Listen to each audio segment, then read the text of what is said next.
Now, the greatest radio shows of all time. Suspense. The Shadow Node. Washington calling David Harding, counter-spy. Classic radio theater. The Great Gildersleeve. Fibber McGee and Molly. Dragnet. Gunsmoke. The Lone Ranger. Now, step back into a time machine with your host, Wyatt Cox. Finally, a Friday with crime drama with Big Town, Dragnet, Mr. District Attorney, Suspense, and Captain Midnight. And we thank you for joining us here on this Friday. This is the 8th day of March, 67th day of the year, 298 days left till we get to 2025. New York Stock Exchange, founded on this date in 1817. The ironclad CSS Virginia, formerly the USS Merrimack, launched in Hampton Roads, Virginia in 1862 during the Civil War. In 1884, Susan B. Anthony testified before the Judiciary Committee of the House, arguing for an amendment to the Constitution granting women the right to vote. In 1911, International Women's Day celebrated for the first time. In 1917, the Senate adopted the cloture rule in order to limit filibusters. In 1924, a mine disaster killed 172 coal miners near Castlegate, Utah. The first stock car race held in Daytona Beach, Florida in 1936. Supreme Court ruled religious instruction in public schools violated the Constitution back in 1948.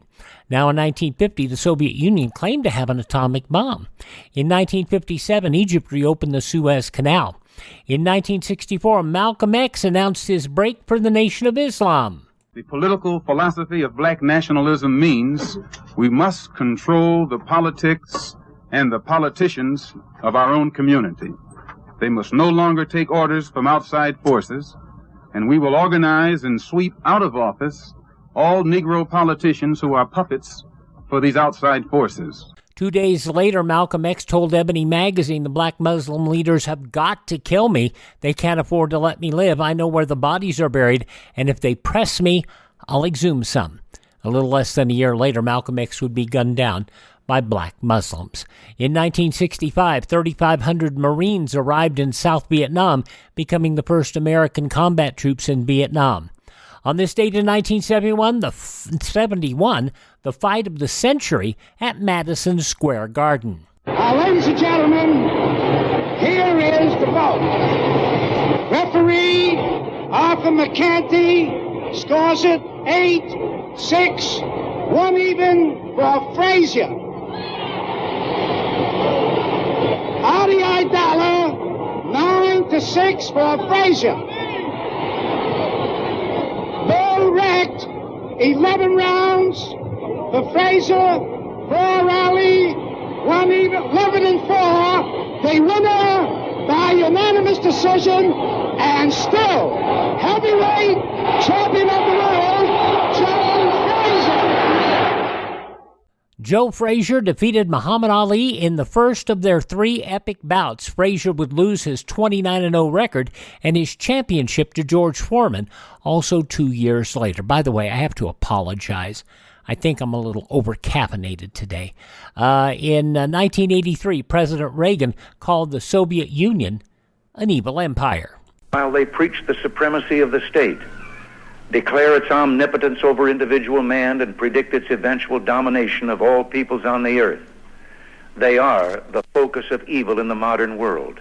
President Reagan was right. He was speaking to the National Association of Evangelists in Orlando. The Supreme Court upheld the murder conviction of Timothy McVeigh on this date in 1999 in connection with the Oklahoma City bombing. In 2006, President George W. Bush called for North Korea to end missile testing through spokesman Sean McCormick. The United States believes that the six-party talks remain the best way to deal with the denuclearization of the Korean Peninsula. And I would also note that it is also a forum in which issues of missile proliferation and missile technology can also be addressed.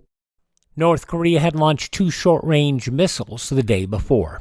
Passing away on this date in history, composer Hector Berlioz, President Millard Fillmore, clergyman Henry Ward Beecher, President William Howard Taft, also conductor Thomas Beecham, actor Harold Lloyd, Billy Eckstein, a wonderful piano player, Peggy Cass, a delightfully funny lady. Baseball player Joe DiMaggio, also actor Edward Winter, and the man who sang about sending you the pillow that you dream on, sending him the pillow you dream on. And Please Help Me, I'm Falling, Hank Lachlan, all passing away on this date in history. Now, those who are those who were born on this date, I should say, include Dr. Zorba from Ben Casey, Sam Jaffe, the Skipper in Gilligan's Island, Alan Hale Jr., dancer-actress Sid Charisse, actress Lynn Redgrave, and from the Eagles and Poco, Randy Meisner, all born on this date. Hi, this is Jeff Foxworthy. It is now time for the birthday announcements. The following people are now officially older than dirt. And among those born on this date include pianist and composer from the 50s and 60s, Dick Hyman, 97 today. Composer Carol Bayer Sager, 80 years old. The Monkees, Mickey Dolenz is 79. From Three Dog Night, Mike Alsop is 77. She sang about I Will Follow Him. From 1963, Peggy March, 76 today. The guy who sang about cars, Gary Newman, 66. From NBC's Nightly News, Lester Holt, 65. Also actor Aidan Quinn, 65. From The Practice and the Ghost Whisperer, Cameron Manheim is 63. Model actress Kathy Ireland, 61. From The Last Man on Earth and Soul Food, Boris Kodjoe is 51. Freddie Prinze Jr., married to the lovely Buffy, 48 years old today. From Dawson's Creek, James Vanderbeek is 47. From What I Like About You, Nick Zano is 46. From LA Ink, tattoo artist Kat Von D is 42. And Lily in the AT&T commercials, Milana Weintraub is 37. Those just a few of the people who celebrate the 8th day of March as their birthday. And if this happens to be your birthday, happy birthday to you. Happy birthday, happy birthday. Happy birthday to you.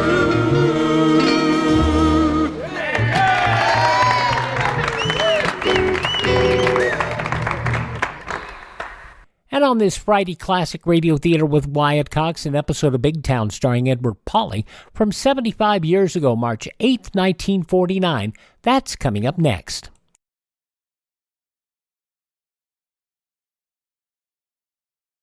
Ladies and gentlemen, make tomorrow your D-Day. Get an extra bond for defense. Step into any bank or post office and buy yourself a profitable share in America's future. As an investment, bonds are better than ever. They can help you save safely, conveniently, and profitably. So whether you already buy on the payroll savings plan where you work or the bond-a-month plan where you bank, get an extra bond for defense tomorrow. All righty, let's get rolling to Big Town starring Edward Pawley. And this was broadcast 75 years ago, March 8th, 1949. Extra, extra, he roll about the crooked eye. Blackmailer slays accomplice. Extra, Big Town, extra. I want a $2,000 payoff. Here's your payoff. I won't leave Big Town for peanuts. Get out of Big Town or you'll go in a box. Lay off, Wilson. I got nothing to lose drilling you. So your shakedown included murder. Okay, let's play it out. Yes, listen to this headline story of the Crooked Eye, brought to you by Lever Brothers Company, makers of Life Boy Health Soap. Hear this exciting story of fighting editor Steve Wilson of the Illustrated Press, whose newspaper creed stands for freedom and justice against the forces of intolerance and evil. The power and the freedom of the press is a flaming sword, that it may be a faithful servant of all the people. Use it justly, hold it high, guard it well. Now, Big Town and the case of the Crooked Eye. This is the timely and dramatic expose of the dangerous and growing fake detective racket, and had its beginning in a quiet corner of a clip joint, as a young man unknowingly kept a rendezvous with a so-called private detective, and with death. Hello, Carter. So you decided to meet me. Yes. What do you want, Denver? Oh, so you know who I am? I know my wife hired you to get something on me. That's right, Carter. And you haven't been able to get a thing. That's right. Because there isn't anything to get. All my wife wants is her freedom and plenty of alimony. And that's what I'm hired to fix. How? How are you going to manage that? I'll show you. Hey, Ruthie, come here. Sure thing. Why, hello, Jimmy, darling. I just knew you'd come back to little Ruthie. Hey, what's the idea? Get away from me. I don't know you. Why, darling, come on, hug me tight, kiss me. Get away from me. Hold that pose, Ruthie. Lay off with that camera, Denver. Okay, break the clinch, Ruthie. I got all on you. Yes, get away from me, you little fool. Okay, handsome. I gotta get ready for my chorus routine. Don't think it wasn't fun. All right, you slimy Seamus. What do you think you're going to gain by this frame-up? About $2,000, Carter. What makes you think I'd give you $2,000 if I had it? Because it'll cost you plenty more if your wife gets a fat alimony settlement. Why, you dirty blackmailer. No, you got me wrong, Carter. I'm just selling you a very valuable camera. You're not selling me anything. Got a swell flash attachment, good fast lens, takes perfect pictures, never misses. Neither do I. Oh, don't telegraph your punches, sucker. Oh, come on, Carter, straighten up. I used to train pugs before I got in the detective racket. Let me show you how. Oh. Okay, sucker. Here's my card and address. When you come out of that slugging and raise the dough to buy this camera. Hey, mister. The managements of this joint don't like fist fighting so early in the evening. Get back on the door, you big comic. Nothing's doing because besides being doorman, I am likewise the bouncer. Beat it or I'll bounce you off the wall. Uh-huh. Tough guy. Yeah, take a look at that dope on the floor and beat it or I'll give you some of the same. Uh-huh. Two other fellas we both think we are. Let's take a look. Lay off. Let go. How do you like this Russian bear hug? Lay off, will you? You'll crack my ribs. Yes, rib cracking is a specialty with Boris Goodenough, who forsook the ballet for making with wrestling grunts. Now you put me down, you crazy snug. Sure. First I raise you up high and toss you like a bull. How you like some encores, maybe? I'll get you a job for this. I'll sue this stub. You tell that Carter dope he better see me tonight.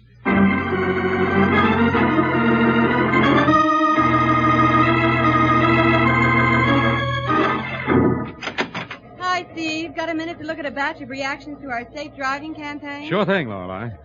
Golly, look at these letters. There are hundreds of them. Good. We'll publish some of them. When the public takes over a campaign, we owe it to them to keep it rolling. Yes, you can't have a safe driving week and then forget it the rest of the year. I'll pick out the best letters and give them to Fletcher on City Desk. Do that.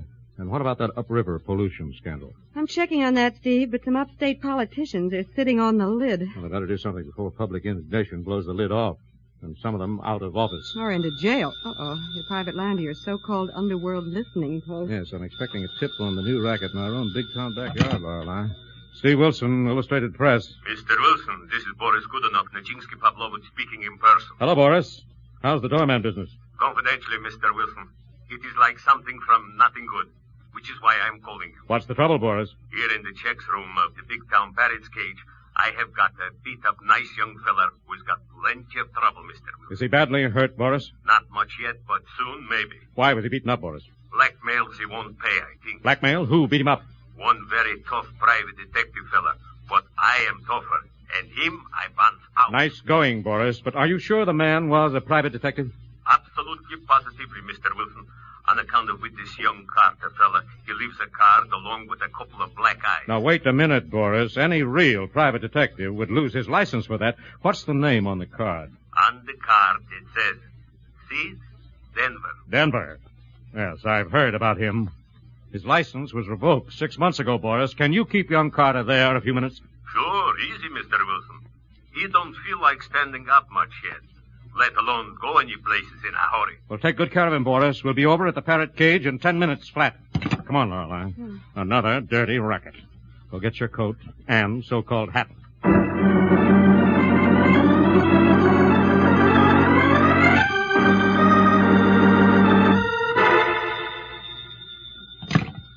Yeah? That you said, honey? Who else would be answering my phone, Featherbrain? Oh, honey. Save the Scarlett O'Hara act. What's the idea of phoning me at my office? Well, I thought I'd better tell you what happened after you left the club. Don't tell me that punk complained to the cops. Oh, no. He's still half out on his feet from that beating you gave him. But that crazy Russian doorman called somebody. Who did he call? Some newspaper guy named Wilson. Wilson. Steve Wilson, the racket-busting newsie of the press? Yeah, and he's coming right over. Where are you, Ruthie? Back in the chorus dressing room. Well, get out of there, quick. But, honey, I've dressed for my Well, act. get out of there. Go to your apartment and pack your stuff. But why, honey? You're getting out of Big Town to where Wilson can't find you and quiz you. But I don't want to leave Big Town.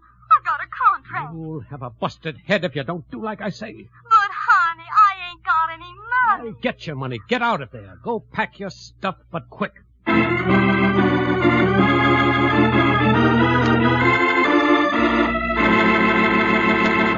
Thus, dangerous cross complications are developing as Steve Wilson moves into this vicious shakedown racket. And we'll rejoin Steve and Lorelei in a moment. Lifebuoy gets skin cleaner. Lifebuoy gets skin cleaner. And the cleaner you get your skin, the surer you are of being fresh and attractive. So remember, Lifebuoy, with its purifying ingredient, gets skin cleaner. Stops BO as no other leading soap can. Here's what the doctors proved in 820 scientific tests. People took daily baths with different soaps. Doctors found that Lifebuoy does more than just remove the grime and perspiration you can see. Lifebuoy's purifying ingredient makes it more effective than any other leading soap against the invisible dirt that brings on BO. Lifebuoy's milder, too. Safe, even for baby's tender skin. And you like the way Lifebuoy, made with costly coconut oil, bursts into quick white lather, even in hard water. Lifebuoy gets skin cleaner. Lifebuoy gets skin cleaner, keeps you fresh and attractive, protects you as no other leading soap can. Bathe with Lifebuoy every day. Get the big new bath size. Buy Lifebuoy right away.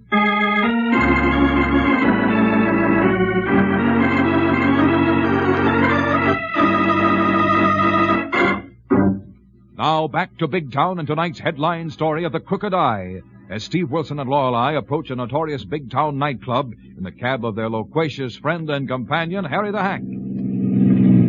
Say, boss, Miss Kilpine. Say it, Harry. But get it to the parrot cage intact. Oh, fear not, Miss Kilpine. I have been reading them safe driving articles of yours in the press, and whilst I have always thought I was a pretty careful driver, I have come to the conclusion none of us cannot be a little more careful, if you get what I mean. We get it, Harry. What were you going to say? I was just about to offer the services of me and my trusty knock in the event of any eventualities with this crooked eye with whom you are about to tangle. Thanks, Harry, but I hope we can settle this without any more violence. Just stop at the parrot cage and wait a few minutes.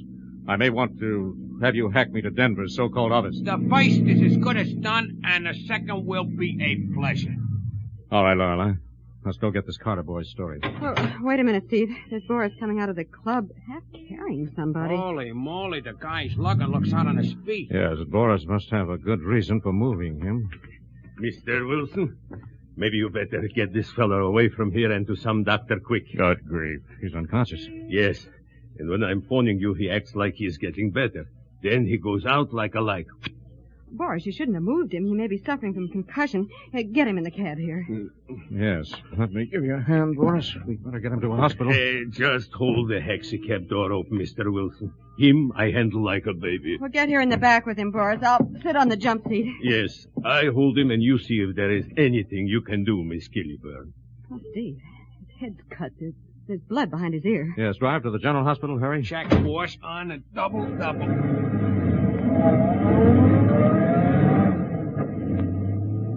Maybe I should not have moved him, Miss Killiburn, but after I make with the telephone to you, something else happens, which makes me think maybe this feller, I should get him out of the parrot cages before something worse happens to him. What happened, Boris?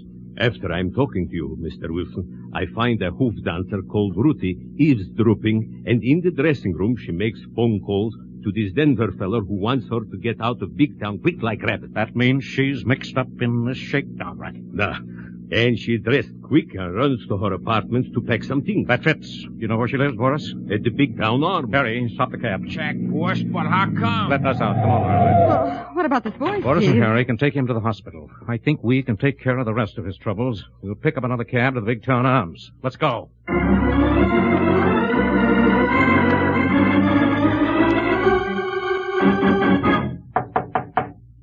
Come on in, Steve. The door isn't locked. What's the idea of wasting time? Why ain't you packed and ready to go? Oh, I'm ready, honey. I just packed a few things. Well, pack all your duds. You're clearing out. Oh, I don't want all that worn old stuff on the bed. I told the maid she could have it. I'll be getting a whole new outfit. With what? Why, with the money you're going to give me for getting out of big town and keeping you out of trouble. Listen, Ruthie, quit kidding yourself. Where you're going, those duds will be plenty good enough. Now pack 'em. I will not. I wouldn't be seen dead in those old rags in Mexico City. You ain't going anywhere near Mexico City. All right, then. Get me a plane ticket to Hollywood. Hollywood? Okay, Florida. I can get a chlorine job down there. And the place is simply crawling with sugar daddy. Now listen, Featherbrain, you're going to a hideout, a boarding house upstate about 50 miles from here. I am not. I'm not going to go twiddle my thumbs in some cheap dump to keep you out of a jam. Listen, you... Stop it, Sid. You're hurting my arm. I'll wring your neck if you don't do like I tell you. Pack that stuff quick. Sid, I won't give up my job at that parrot cage. My nice gentleman friends. But for you or anybody else, you tin-horn shamus. Oh, so now I'm a tin-horn shamus. Am I? You keep away from me, Sid. If you beat me up like you did that Carter kid, I'll tell that guy Wilson everything I know about you. Oh, yeah? Yeah. Keep away from me, Sid. I'll tell all about the guys and dames I helped you frame for shakedowns. You dropped your southern accent, honey child. Stop backing away from me. You'll fall out that window. Keep away from me, Sid. Don't you dare hit me. You're going to talk. You're going to squawk. Oh, no, I won't, Sid. I didn't mean it. I was only kidding. I don't go for kidding. I didn't mean it, Sid. You can't blame a gal for trying to make a good deal. I didn't really mean it. I'll go any way you say. I'll say you will, you double-crossing, two-timing little twist. Sid, let go. I'll go to that dump. I'll stay there. I've changed my mind. Why? What's happened to Carter? Is he dead? He was out cold when I left the club. It don't matter. You'd cross me up. You'd shake me down if you got a chance. Oh, no. Sell me out. No. Turn state's evidence if that dope dies. Oh, no, I won't, Sid. Please let me go. I ain't gonna chance it. Hold still. Sid, what are you gonna do? I'm gonna make sure you don't squawk to Wilson or anybody else.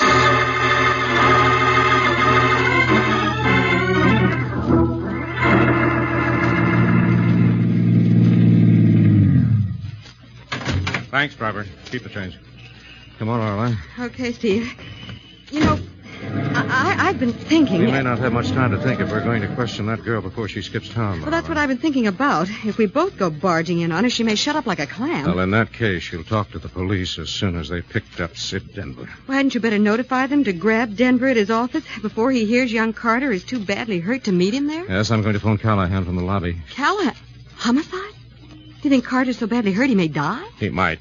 But whether he does or not, his bruises and cuts have all the trademarks of brass knuckles, Lorelei, and Denver's attack can be assault with a deadly weapon, and the charge can be manslaughter. Then it's more important than ever to get that girl to talk. Yes, let's get in there before she slips out a back exit of the Big Town Arms. Steve, let me go up and try to get in her apartment and talk to her while you're phoning Callahan. No, Lorelei, it will only take a few seconds, and that girl may think Carter is dead if you go up there and start pumping her. But, Steve, she may get away. Now, please, let me try. Absolutely not, Lorelei.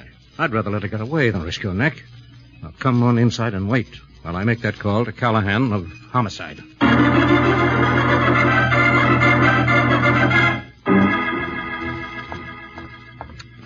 Doggone Steve Wilson.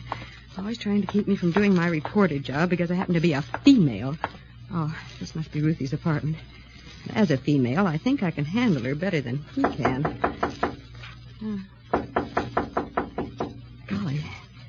Hope we haven't missed her.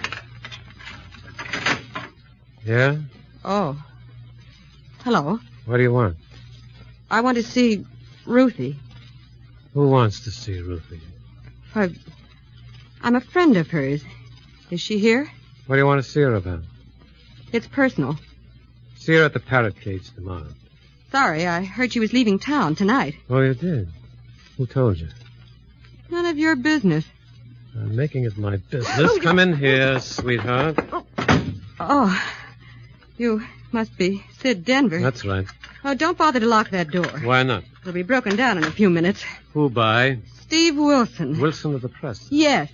So you're that dame crime reporter that tags around with them, huh? That's right.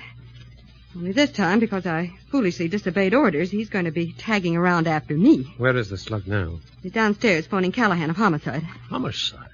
Yes, we thought it might be handy to have him around in case young Carter dies of that beating you gave him. Who says I beat him? We have one good witness, and Ruthie will make two. Where is she? She's gone. She beat it out of town. Without any street clothes? Yeah. Kind of sudden, wasn't it? Yeah, it was awful. What are you gaping at?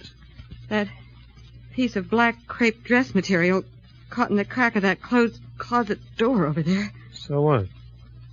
Black crepe could be so appropriate for some things. Wait, don't go away, beautiful. Looks like I walked in on something. You sure have. Since you're so curious, come on. You're going in that closet for a better look.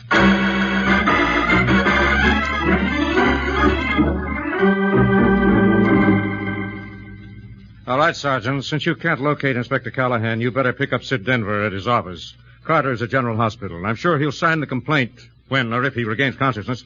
And tell Callahan I'm at the Big Town Arms, checking on an accomplice and come-on girl called Ruthie. Hey, boss! Harry, what are you doing here? The Carter guy started snapping out that slug, and so I left Boris with him at the hospital and hightailed over here to see if I could be of some assistance.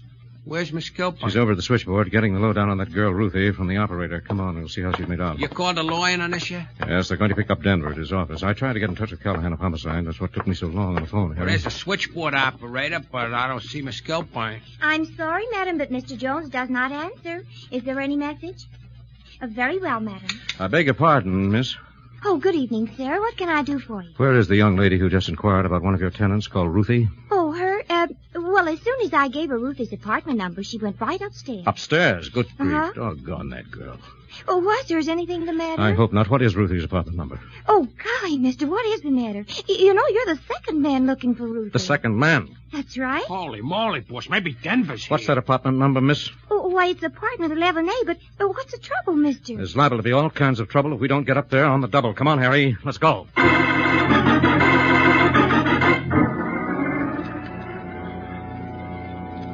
Golly, but these automatic elevators are slow, boss. Even so, it's quicker than climbing 11 flights of stairs. To say nothing of the shape we'd be in when we got up. Oh, this is it. Yes, come on, but wait in the hall. Denver may be carrying a gun. There's 11A just across the... Boss, door is open. Against the wall, Harry. Check, boss. Watch your step. Oh, wait a minute, Denver. Wilson. Yes? Why aren't you at your office waiting for your dirty shakedown payoff? I don't know what you're talking about. Let's go to the apartment and ask your girlfriend, Ruthie. She's gone. She left town. Where's Miss Kilburn?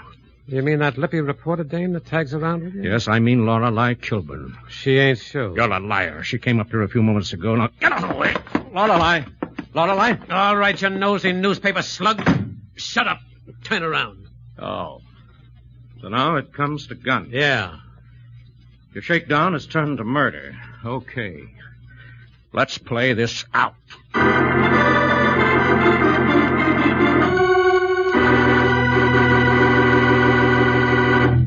Thus, a swift chain of events has developed into a deadly climax. And for the surprising and ironic payoff, we'll return in just a moment.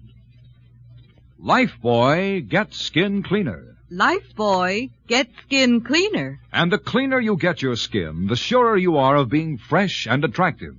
So remember, Lifebuoy, with its purifying ingredient, gets skin cleaner, stops BO as no other leading soap can. Here's what the doctors proved in 820 scientific tests. People took daily baths with different soaps. Doctors found that Lifebuoy does more than just remove the grime and perspiration you can see. Lifebuoy's purifying ingredient makes it more effective than any other leading soap against the invisible dirt that brings on BO. Lifebuoy's milder, too. Safe, even for baby's tender skin. And you'll like the way Lifebuoy, made with costly coconut oil, bursts into quick white lather even in hard water. Lifebuoy gets skin cleaner. Lifebuoy gets skin cleaner, keeps you fresh and attractive, protects you as no other leading soap can. Bathe with Lifebuoy every day. Get the big new bath size. Buy Lifebuoy right away.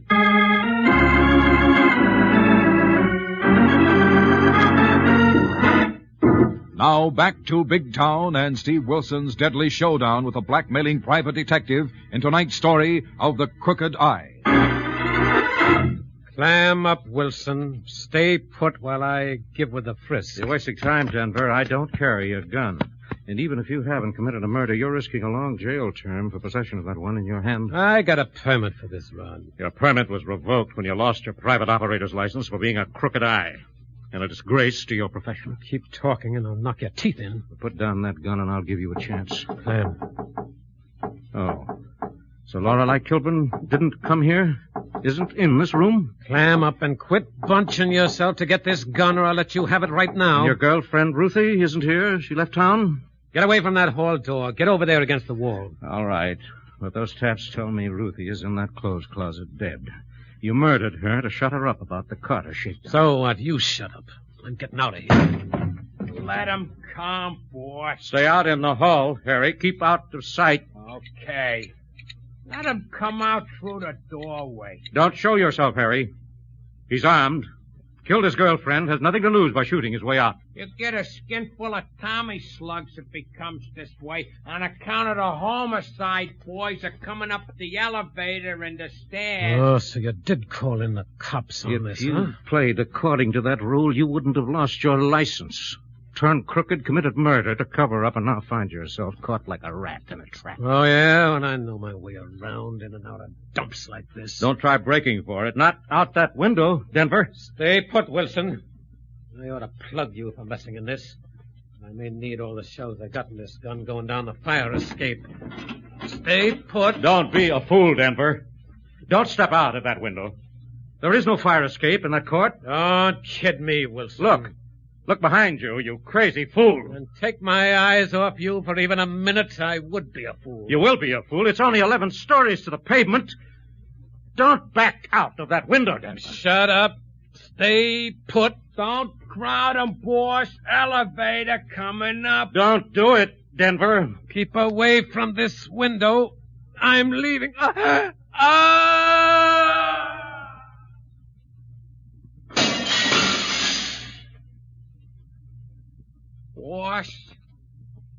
Boss. Come on in, Harry. He's gone. Finished. The law won't have to take him for his folly. You warned him, boss. You tried your best to stop him. Oh, yes, Harry, but even so.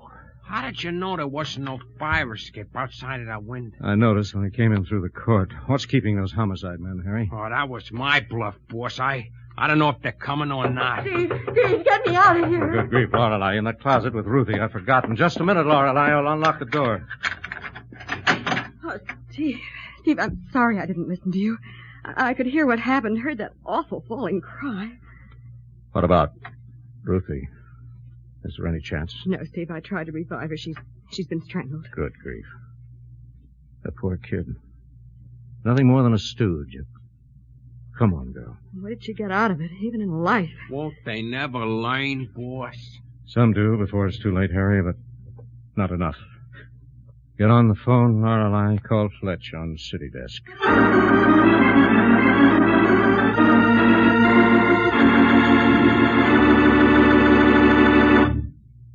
And that, ladies and gentlemen, was just another story from the front pages of the Illustrated Press.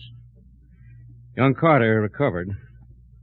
And we played up Ruthie's angle because I honestly feel it may help convince youngsters like her that you can't fool around the fringe of crime without the fatal risk of drowning in its whirlpool. And incidentally, Steve, wasn't Sid Denver, the Crooked Eye, an exception to the general run of private investigators? Yes, Lorelei. There are good and bad in every profession. How about next week, Steve? Well, next week we're going to dramatize a hard-hitting story of juvenile tragedy and parent delinquency, and headline The Shiny Gun. But right now you seem to have something immediate on your mind, Lorelei. Yes, Steve. Friends, you've heard tonight how Lifebuoy gets skin cleaner in your daily bath, keeps you fresh and attractive 24 hours a day. Now, I'd like to suggest that you try Lifebuoy Health Soap in the big new bath size. That size Lifebuoy is generous and luxurious. And that lather is so mild and refreshing. I love it, and I know you'll love it, too. Just ask for the new bath size Lifebuoy. Thank you, and good night. It's opportunity unlimited. Enlistment in America's armed forces today. For America's armed forces now constitute the greatest scientific enterprise in the world. Trained in the best technical schools, working with advanced techniques and equipment, today's serviceman is a skilled professional with a bright future in civilian or military life. Investigate the opportunities offered in the armed forces now.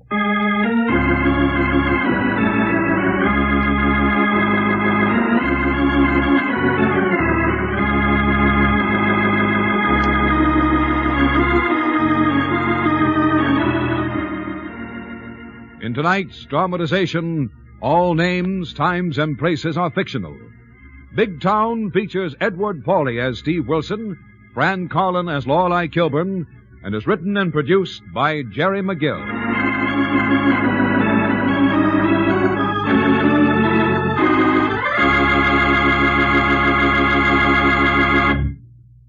Lever Brothers Company have amazing news. New 1950 Rinso with Solium. It's here a year ahead of time. New 1950 Rinso has 3 times the whiter washing action of any other soap. The sensational new washing action of 1950 Rinso gets white clothes whiter than new, washable colors brighter than new, and keeps them whiter, brighter than any other soap. Rinso is so safe for clothes, so kind to hands. Get new 1950 Rinso at your dealers now. Be sure and be with us again next Tuesday at this same time when Lever Brothers Company will again present Big Town. This is your narrator, Dwight Weiss, bidding you good night.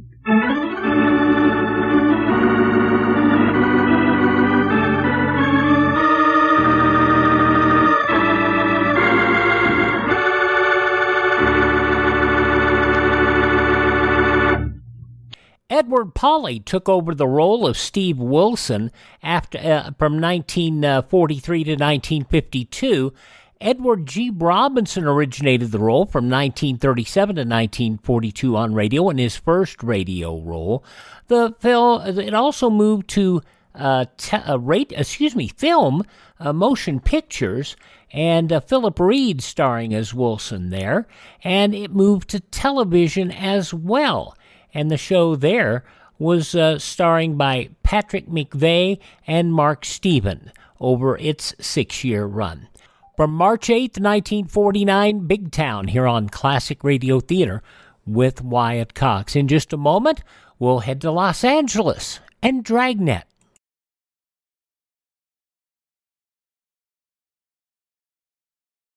Keep your guard up. That's the key slogan of the 1950 National Guard recruiting drive, and it's a slogan as timely as today's headlines. More than ever before, America stands prepared, and the National Guard must recruit approximately 220,000 men as soon as possible. By joining the National Guard, young men will have the advantage of choosing their own unit and preparing themselves for promotion by being in a job for which they are best qualified. Investigate the National Guard now. Help America to keep up its guard. A reminder, you can stay in touch with us at classicradio.stream. You can find our Facebook and Twitter links there to learn more about the show. You can also find information on building a classic radio collection of your own. Find our social media links, and if you'd like to support the show, you can buy me a coffee there at classicradio.stream. Tomorrow, we will have crime again, an episode of Rocky Fortune, Barry Craig Confidential Investigator, and a couple of westerns, Frontier Gentleman, Gunsmoke, and Lum and Abner. That'll be on Saturday. But right now, we go out to Los Angeles, California. Check in with Jack Webb as Sergeant Joe Friday in an episode of Dragnet from 71 years ago, March 8th, 1953, The Big Laugh. Sound off for Chesterfield. Chesterfield is best for you. First cigarette with premium quality in both regular and king size. Chesterfield brings you Dragnet.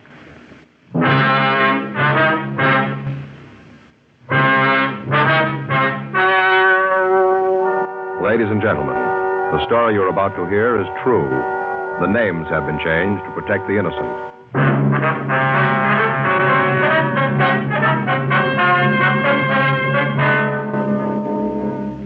You're a detective sergeant. You're assigned to bunco detail. For the past year, a confidence man has been cheating women in your city. You finally get a lead on him. Your job? Get him. Tonight, I have a new report for you. A most important one, too. Because when you're asked to try a cigarette, you want to know, and you ought to know, what that cigarette has meant to people who smoke it all the time. After a full year of observation, a medical specialist who has given a group of Chesterfield smokers thorough examinations every 2 months for the full year reports no adverse effects to their nose, throat, or sinuses from smoking Chesterfield. More and more men and women all over the country are finding out every day that Chesterfield is best for them. Enjoy your smoking. Try Chesterfields today. They're best for you. Much milder, with an extraordinarily good taste.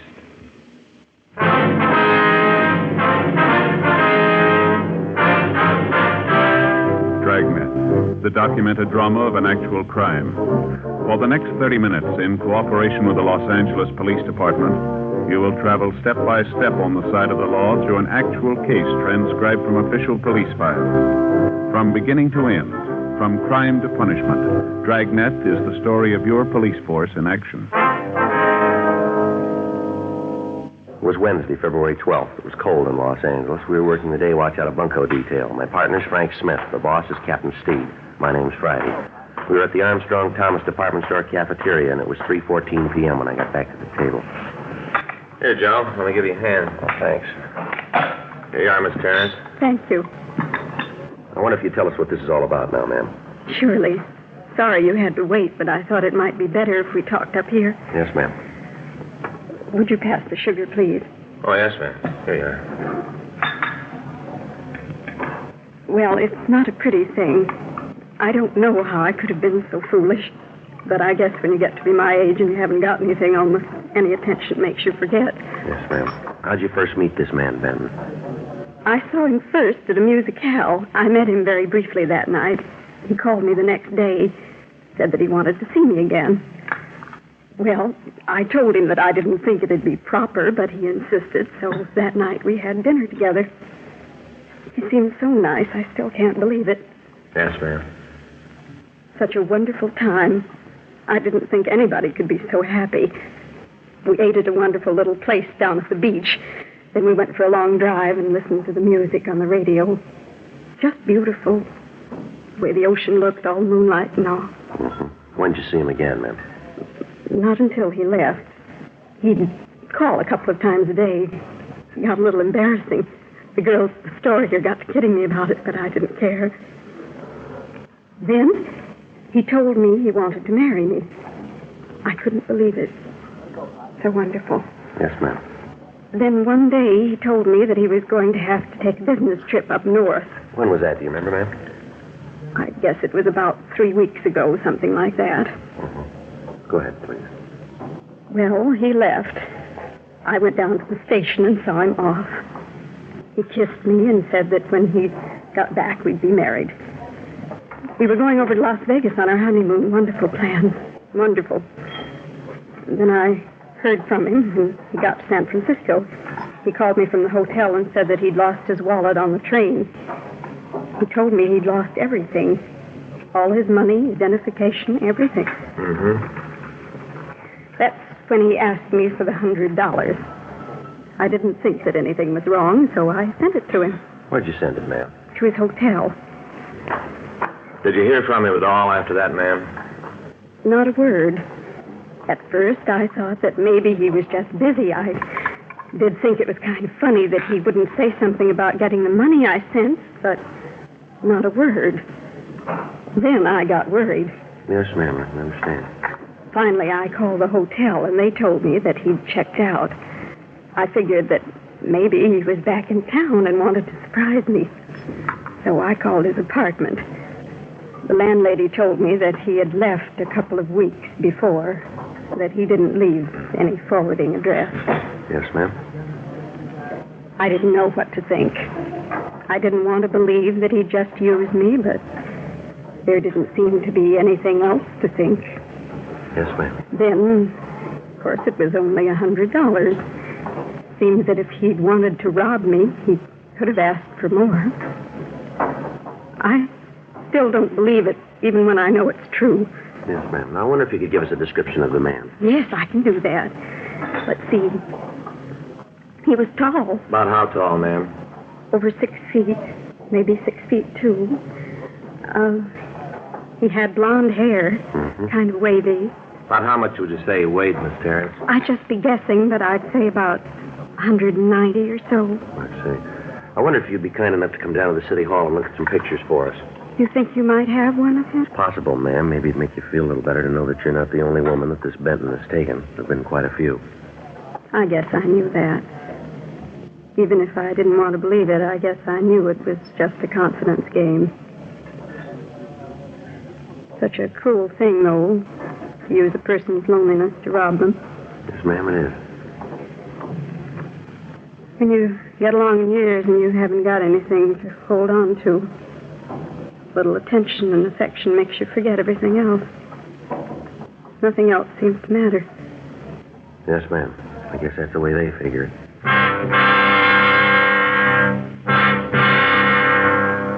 Frank and I had been looking for Jonathan Benton for the past year. During that time, he'd taken approximately $37,000 from women in the Los Angeles area. His method of operation was to answer the ads in the personal columns of the daily papers. He'd give the woman a whirlwind courtship, then under the pretext of having to clean up some business before marriage, he'd leave town. He'd call the next day and give them the story about losing his wallet and identification. He'd ask them for $100. This in itself was to throw off the suspicions of the victim. In the event that they suspected that they were being taken in a racket, $100 was small enough so that their fear would answer about 20 to 30 of these ads at a time. And the request for money would hit all of the suspects at once. We'd had several complaints lately, and there was no way of knowing how many women were being taken and were too embarrassed to report it to the authorities. 4:30 p.m. We drove Miss Terrence back to the city hall and had her check the mug books. She was unable to give us an identification, however. Another month passed. During that time, we received 14 more complaints. In all instances, the description of the suspect matched that of Jonathan Benton. All available sources of information were checked. Bulletins had been gotten out carrying his description and the name he used. No result. On Wednesday, March 25th, we got a call that a man answering Benton's description had placed an ad in the personal columns of one of the daily papers. He'd used the name of Thomas Conant. The clerk at the ad counter gave us his address, and at 5:32 p.m., Frank and I went out to talk to him. Yeah? You Thomas Conant? Yeah, that's right. What can I do for you? Police officers would like to talk to you. Sure, come on in. Always glad to talk to the law. This is my partner, Frank Smith. How do you do, Mr. Smith? How do you do? If you boys will come on in, I'll shut the door. Thank you. Now, what's this all about? Well, sir, did you put this ad in the paper? Let me see. Texas cowman desires to meet petite young lady, object companionship. Spelled everything right, Dad. Yes, sir, that's mine. I wrote it all myself. How long you been in Los Angeles? Well, now, let's see. Got in on the bus last Tuesday. That'd make a week and a day. Uh-huh. What brings you out here? Well, guess you could say it's kind of a business trip. Got a little tired of the same faces back home, so I thought I'd just see what the rest of the country looked like. What little is of it. I'm from Texas, you know. Amarillo. Yeah, what's all this about, anyway? Some law I broke? No, it's about that ad. Oh, you found out, huh? Beg pardon? Well, you found out about me saying I was a cattleman. That's it, ain't it? What do you mean? Well, now, I didn't mean no harm. I do have a couple milk cows on the place, a Holstein and a Guernsey. They're real nice, too. Just that I was so darn lonesome, I kind of thought this might be a way to meet some nice gal. I didn't mean no harm. You can see that, can't you? Yes, sir, I guess so. Wonder if you'd mind taking a ride with us, sir? Well, I should say not. Always happy to go along with the law. Where you figure to go to? I'd like you to meet somebody. Well, now that's right nice of you. Got some gal you'd like me to meet, huh? Well, it's not exactly that, sir. Well, it don't matter none. I got nothing to do anyhow. Just sitting here wondering if I get any replies to the ad. All right, sir. If you wouldn't mind, let's go. Not at all. I'll get my hat.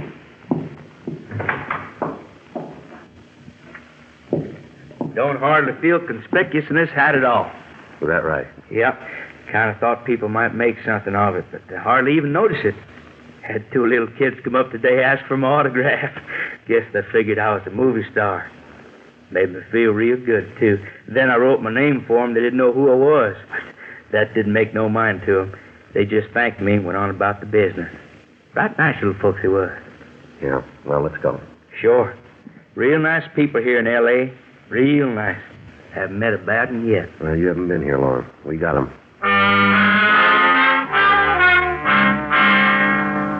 5:40 p.m. We drove Thomas Conant downtown and had a car go out and pick up Miss Terrence. While we talked to Conant in the interrogation room, she walked by the open door and looked in at the suspect. She told us that he was not the man who'd victimized her. She was returned to her home, and after Conant had been checked through R&I, he was released. The next morning, Frank and I ran down a tip from an informant, but it led us nowhere. 10:18 a.m., we checked back into the office. You get the latest bulletin from San Francisco, Joe? Yeah, I looked it over this morning. They checked out the hotel Benton was staying at. He checked out of there. They haven't seen him since. Well, that means he's probably back here in town, huh? Well, if he is, we should start hearing about him again pretty soon. I'll get it. Bunko Friday. Who? Oh, yes, ma'am. Yes, Miss Terrence, I remember. Yes, ma'am. Where was that? Would you give me that again? Yes, ma'am. 48 Vine. Uh-huh. Yes, that's right, ma'am. We'll get in touch with you. Bye. Thank you very much. Bye. Grace Terrence? Yeah, she just saw Benton. Where? Went into an apartment out on Vine Street.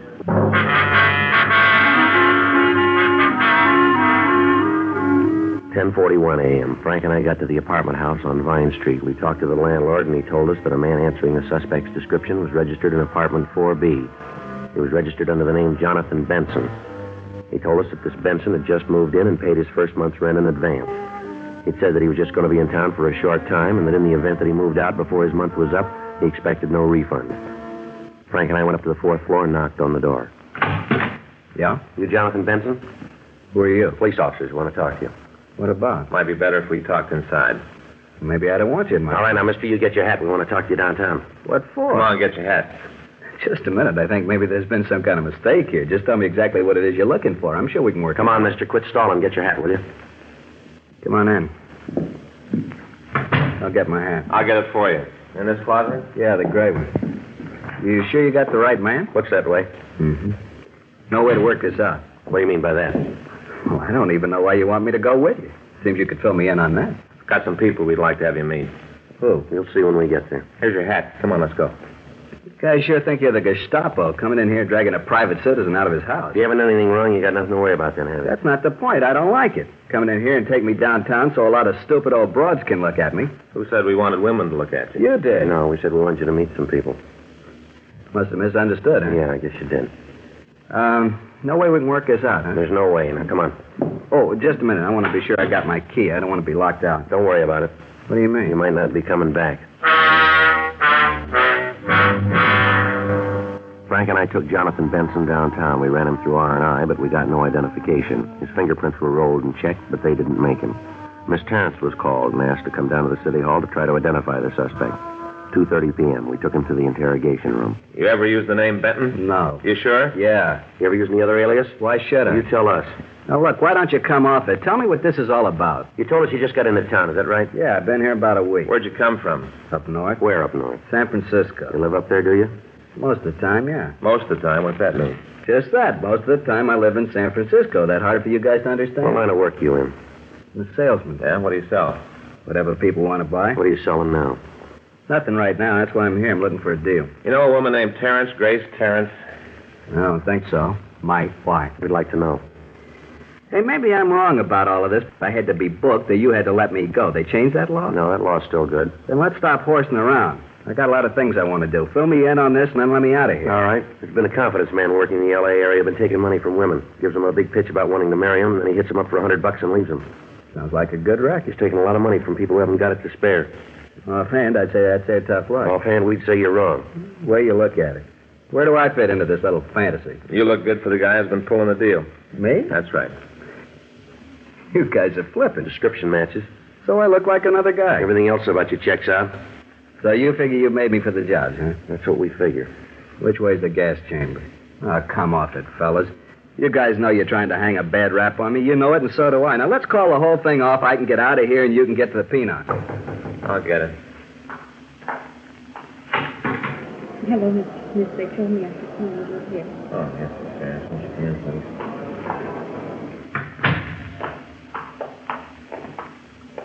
Hello, Jonathan. What? Why'd you do it, Jonathan? Why? If you wanted the money, you could have asked for it. I'd have given it to you. You didn't have to lie about what you saw. Place is full of them loonies. Is this the man, Miss Terrence? Yes, Sergeant, that's him. All right, how about it, Benson? I don't know what she's talking about. What's this bit with that's him? Loonies jumping with All right, now, Benson, I've had enough of that. Now, come off it. You've just been identified. We got a lot more of them that we can have here. I think they'll identify you, too. Why, John? Why? Oh, get her out of here. One thing I can't stand is a woman bawling. Something comes along they can't figure out right away, they got to bawl. Anything comes along, they got to cry. I'm sick of it. All right, ma'am. Maybe it'd be better if you waited in our office. Yes, Sergeant. Still don't know why he did it. Why he took this way to get the money. I took this way because it was the easy way. You broads are all alike, every last one of you. Let me get a few things straight first. You say I took $100 from you, is that right? Yes. All right. Now, I want you to think about this and think real careful. Didn't I say that I wanted to borrow the money? Isn't that what I said, borrow? Yes, that's what you said. Did I say that I'd pay the money back in any certain time? I don't know. Well, you think real good. You'll remember that I didn't. I just said that I'd pay you back. That's all. I didn't say when. I don't care. There you are. Is it any crime to borrow money from a friend? I borrowed the money from her. I'll pay it back. You said you wanted to marry me. You said you loved me. Oh, come off it, Sarah. You got no beef. You got the soft light and the romantic music. You got it all. Look at you. Take a good look. Who'd want to marry you? Here, just a minute. Here. Here's $100 I borrowed. I want to pay you back. I got $100 worth of laughs from you. That much easy. Here's your dough. Now go home and have a good cry. I wouldn't marry you if you were the last woman on earth. That's enough of that, Benson. You're not just kidding. This old harpy with romantic ideas. What a laugh. She thinks anybody want to marry her, and she's a loony, too. I didn't think anybody could be this mean. I didn't think anyone could be this cruel. I don't believe it. You got no choice. You knew it all along. Thanks for the laughs. Come on, Miss Terrence.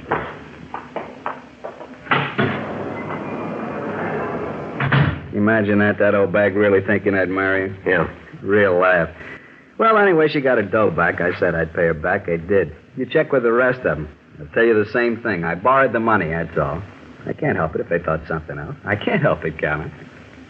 Come on, let's get this over with. I want to get out of here. Yeah. You look upset, Carl.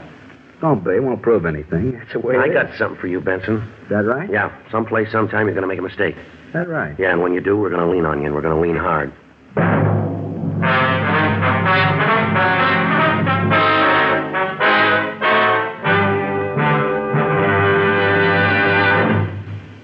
You are listening to Dragnet, the authentic story of your police force in action. Chesterfield Regular, Chesterfield King Size. The first cigarette to give you premium quality either way you like 'em. This means that King Size Chesterfield contains tobaccos of better quality and higher price than any other King Size cigarette. Chesterfield is first to name all its ingredients. Ingredients that make the best possible smoke. And Chesterfield gives you this full year's scientific report. No adverse effects to the nose and throat of a group smoking only Chesterfield. So enjoy your smoking. Change to Chesterfield today. Much milder, with an extraordinarily good taste.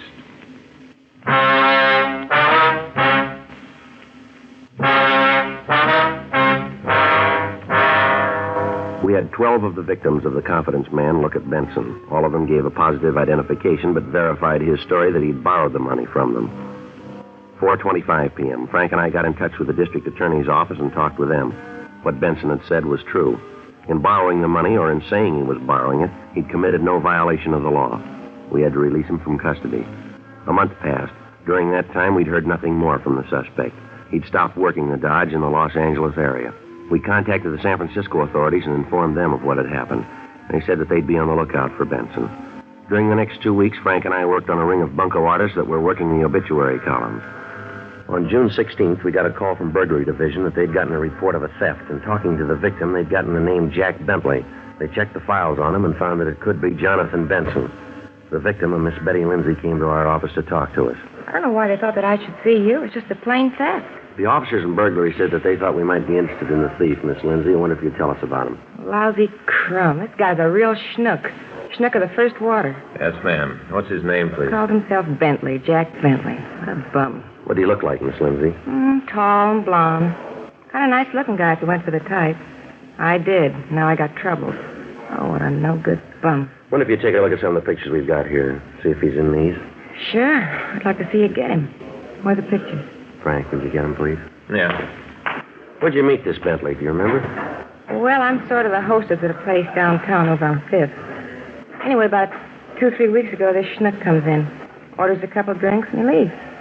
Next night, he's back again. Oh, he was a cagey one. Didn't work too fast. Took about a week to make the pitch, then he asked me out to dinner. Well, he always seemed kind of nice, so I told him I'd go. Mm-hmm. Here are the pictures, ma'am. If you just take a look through them and see if there's one of Bentley in there. Sure. Let's see. No. No. Hey, this one's kind of cute. What's he wanted for? Oh, he works the casualty racket. What's that? It gets the names of people that have died, tells their families if they ordered some stuff. What kind of stuff? Oh, pen and pencil sets, watches, cheap things. Charges a lot of money for them. Most of the people figure that it's one of the last things their loved ones wanted, so they pay the prices. The stuff's worthless. Lousy racket. Such a nice-looking guy, too. So honest. Well, that's why it works. Yeah, I suppose so.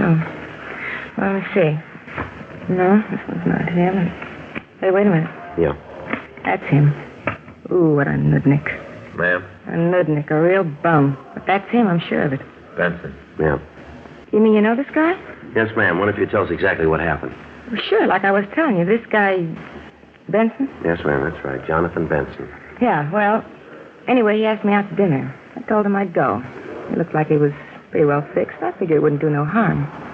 Well, see, I don't get out till 12:30, and there ain't many nice places open after that. But I said yeah, so he told me he'd pick me up. He got to the club about 10 o'clock. Said that he'd gotten through with whatever it was he was doing, that he came by to see if he could use my apartment to freshen up a bit. Freshen up a bit. Boy, what a way to heist the place. Oh, what a bum. Well, go ahead, ma'am.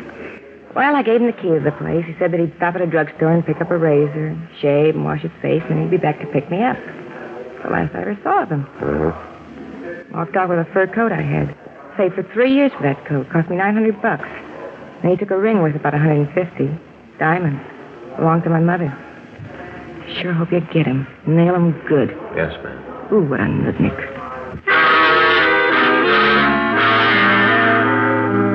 We continued to question Betty Lindsay. She gave us the name of one of Benson's friends. We checked on him, and he gave us the name of a girl who knew the suspect. We talked to her, and she was able to give us Benson's address. It was a rooming house on Franklin Avenue in the Hollywood area. 6:47 p.m. Frank and I went up to his room. Yeah, come on in. Should have kept my mouth shut. What do you guys want? We want to talk to you downtown, Benson. We aren't going to get on that merry-go-round again, are we? I'm getting tired of this whole deal. What are you guys trying to tell me this time? We didn't have to do it, Benson. You took care of that yourself. Is that right? Yep, you made a mistake. What is it this time? You figure I took some candy away from a blind newsboy? All right, come on, Benson. Let's go. You're going to arrest me this time, or am I going as a favor? This time it's on us. You mean we're playing for keeps now? Yeah. What's the charge? Grand theft. You're kidding. No. I really believe you're serious. That's right. You called it. Well, this is going to be interesting. If you can't prove this, I'm going to own City Hall, and the first thing I'm going to do is fire you two. You know that, don't you? Well, we'll take that chance. All right, but don't say I didn't warn you. You know, someday I'm going to write a book. Call it Some of My Best Friends Are Cops. Yeah, you do that. I will. You'll have the time.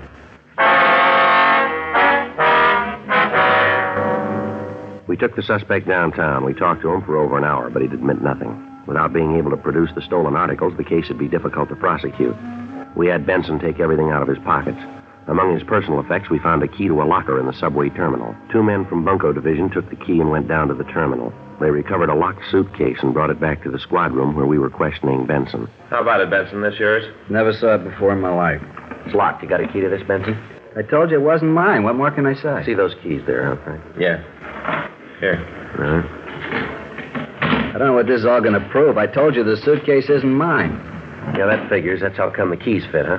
Cheap suitcase. A lot of the keys double. Is that right? Sure, lots of times I lost a key for one suitcase, used the key from another one to open it. You ever find one of these in the case? I never saw that fur coat in my life. Haven't got the slightest idea how it got there. I want to talk to a lawyer. You're getting kind of jumpy, aren't you, Benson? Sure, I don't mind admitting it. I told you I got no idea where that coat came from, but I know you guys aren't going to believe it. You're out to get me. You said so. You're going to try everything you can do with it. You want to tell us about it now? There's nothing to tell. I don't know nothing about it. You don't ever give up, do you? I don't know what you're talking about. I want to see a lawyer. All right, we'll fix it so you can put that call in. We got the owner of this coat on the way down here. She's going to identify him, and that's all we need. Now, you just sit there and keep your mouth shut, will you? I'll get it. Bunko, Smith. What's that? Oh, yeah, sure. Sure, I remember. What? You did, huh? Well, that's swell. Glad to hear it. Well, I wouldn't know. I'm not much of an authority, I guess. Her name's what? Yeah, it's a nice name. Well, I'll be glad to tell him. I'm sure he'll be pleased. Thanks very much for calling. When are you leaving? I see. Okay, thanks a lot. Bye. Anything?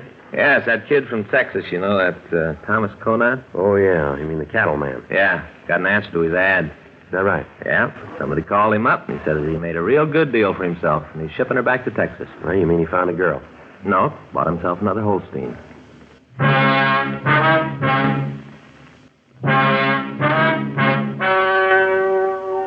The story you've just heard was true.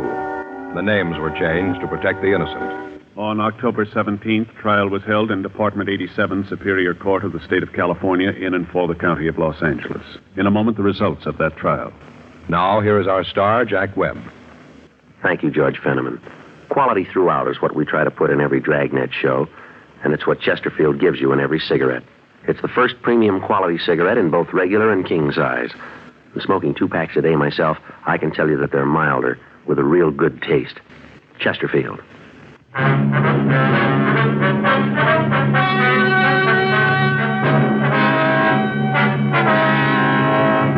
Jonathan Arthur Benson, alias Jack Bentley, was tried and convicted of grand theft. He received sentence as prescribed by law. Grand theft is punishable by imprisonment in the state penitentiary for not less than 1 nor more than 10 years.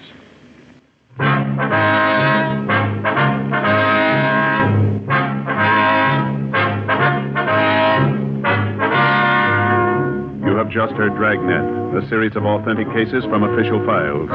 Technical advice comes from the Office of Chief of Police W.H. Parker, Los Angeles Police Department. Technical advisors Captain Jack Donahoe, Sergeant Marty Wynn, Sergeant Vance Brasher. Heard tonight were Ben Alexander, Peggy Weber, Harry Bartell. Script by John Robinson. Music by Walter Schumann. Hal Gibney speaking. For a million laughs, tune in Chesterfield's Martin and Lewis show Tuesday on this same NBC station. And sound off for Chesterfield. Either regular or king size, you'll find premium quality Chesterfield much milder. Chesterfield is best for you. Chesterfield has brought you Dragnet, transcribed from Los Angeles. Ladies and gentlemen, make tomorrow your D-Day. Get an extra bond for defense. Step into any bank or post office and buy yourself a profitable share in America's future. As an investment, bonds are better than ever. They can help you save safely, conveniently, and profitably. So whether you already buy on the payroll savings plan where you work or the bond-a-month plan where you bank, get an extra bond for defense tomorrow.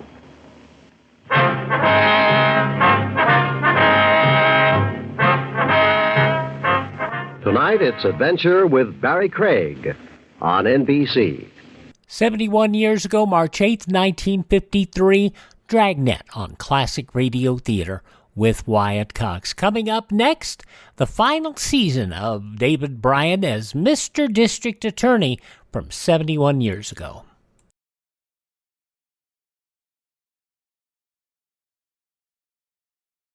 Ladies and gentlemen, in the next 7 years of bigger and bigger enrollments, America's grade schools will need nearly 250,000 extra teachers, besides those to fill normal vacancies.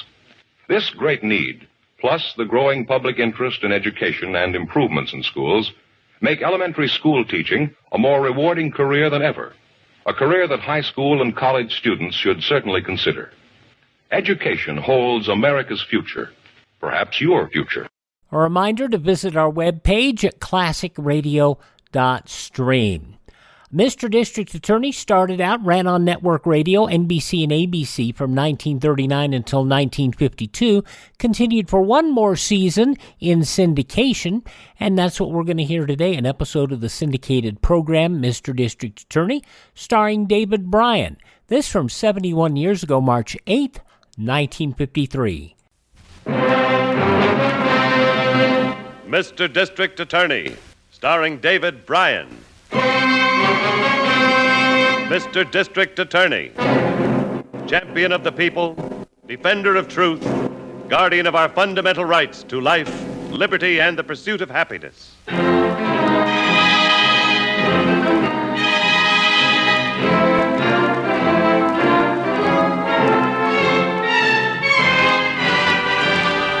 And it shall be my duty as district attorney not only to prosecute to the limit of the law all persons accused of crimes perpetrated within this county, but to defend with equal vigor the rights and privileges of all its citizens.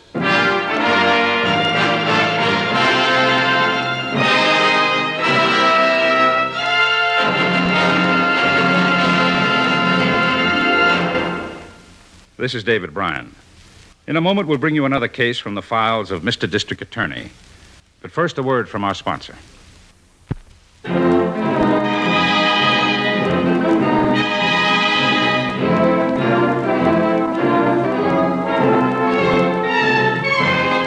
And now, here is our star, David Bryan, as Paul Garrett, Mr. District Attorney.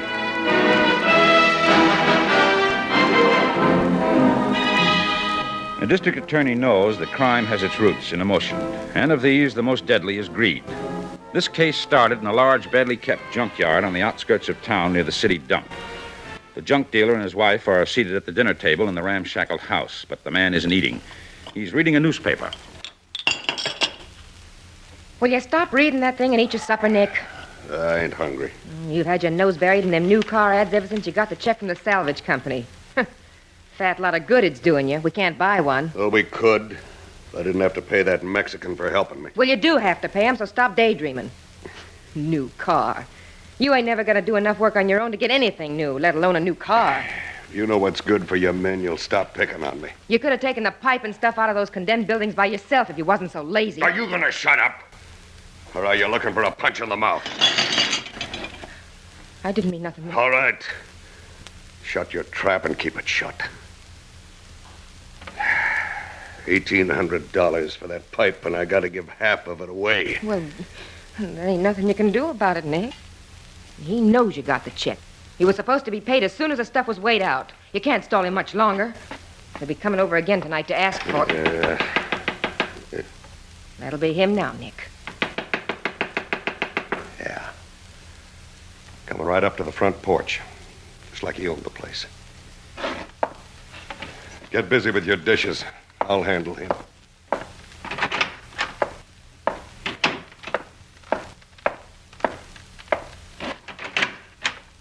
Well, Morales, what do you want?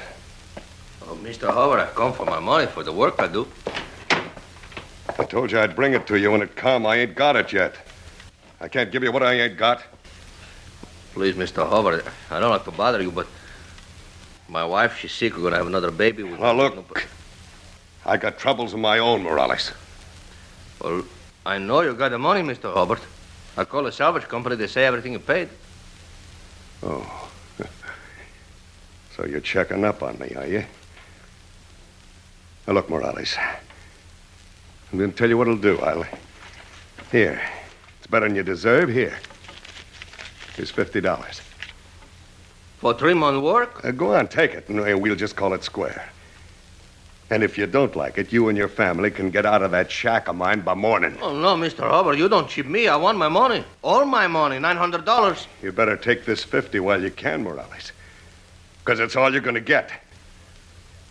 Mr. Hubbard, if you don't pay me now, I go tomorrow to the law. The law? Why, you no good. Mr. Hubbard, please.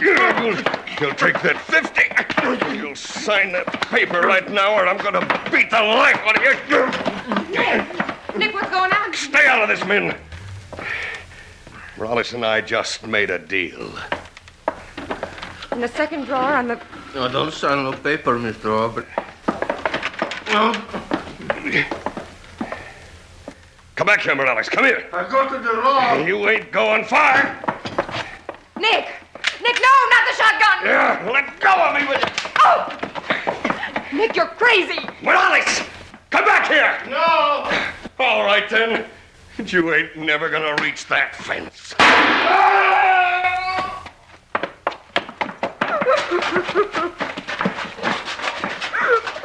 Nick, what did you do? Shut up.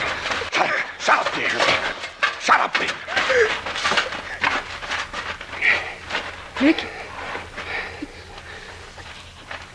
He's dead, Nick. What are you going to do? Will you shut up? Shut up now, and let me think. I gotta think. Men, we gotta move him someplace away from here. Come on, help me lift him up. We gotta move him. Come on. Oh, I can't, Nick. I can't touch him. Come on, help me, I said. And keep your mouth shut. Forever. From now on, forever, you keep it shut. Or I'll shut it just like I shut his. All right, now, come on. Come on, grab his feet.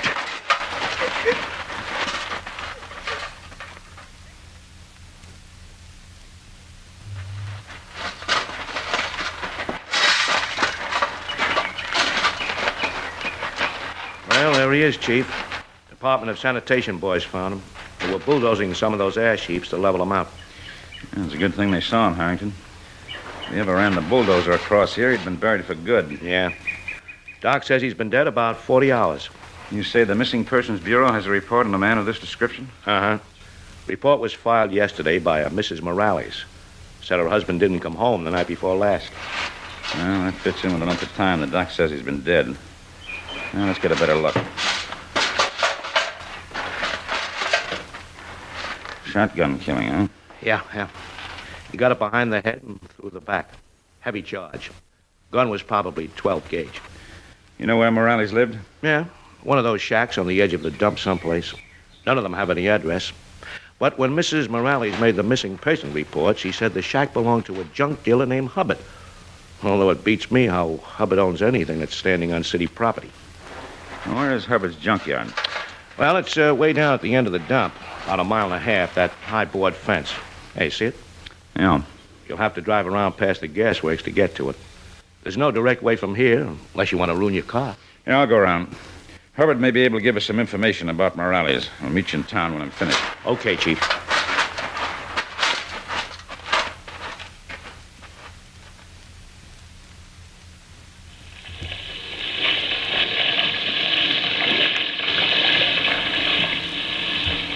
Yeah, we heard about it maybe an hour ago.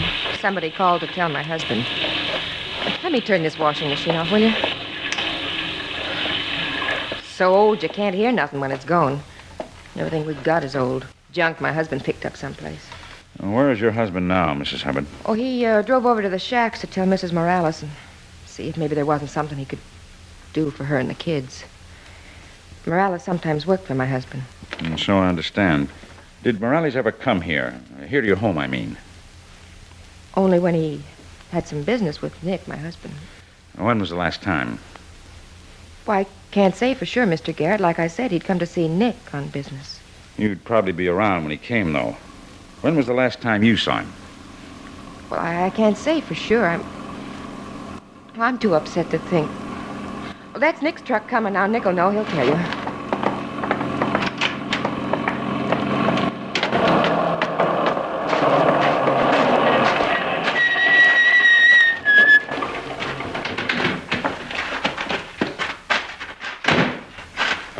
Hello. Hello. Nick, this here man is Mr. Garrett, the district attorney. Oh. Well, sure glad to know you, Mr. Gadd. Seem like an old friend. I've voted for you so often. Thank you, Mr. Hubbard. Hey, is your car? Mm-hmm. Boy, sure is slick looking.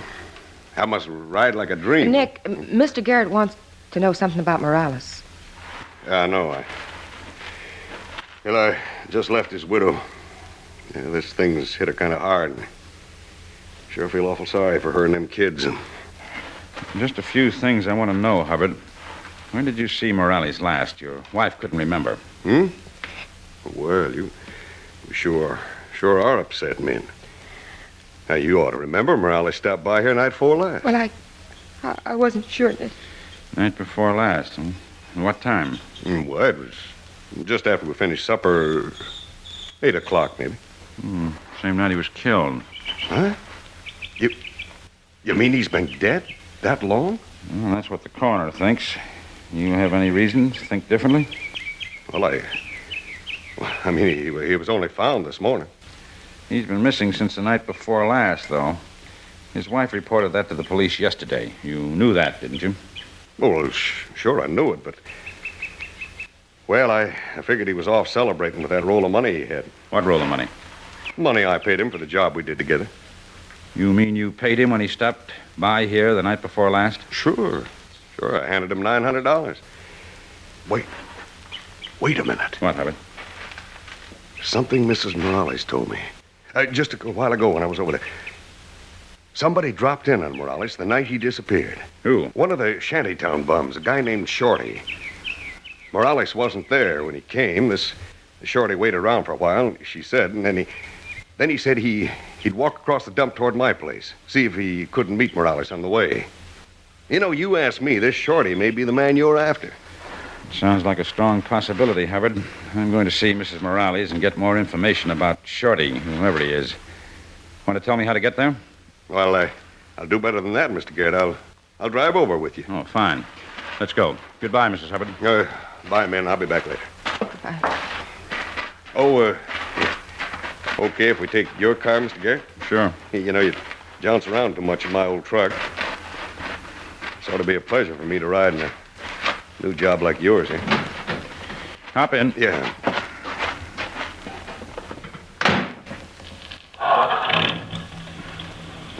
Boy. Sure is smooth. I'm going to get me a new car soon. Sure does hum, don't you? Yeah. Now, which way do I go? Oh, through the gate and turn left. Sure is a shame about Morales. Bet I guess you ain't gonna have much trouble finding your killer once Mrs. Morales tells you where to look for that fella Shorty, huh? It seems like he had a motive, all right. Sounds like the killer to me. I hope you get him, Mr. Garrett. Morales was a mighty fine worker, mighty fine. Hate to see anybody get away with killing him. Oh, man. Yeah, this is a fine car, ain't it? Hey, just listen to her purr.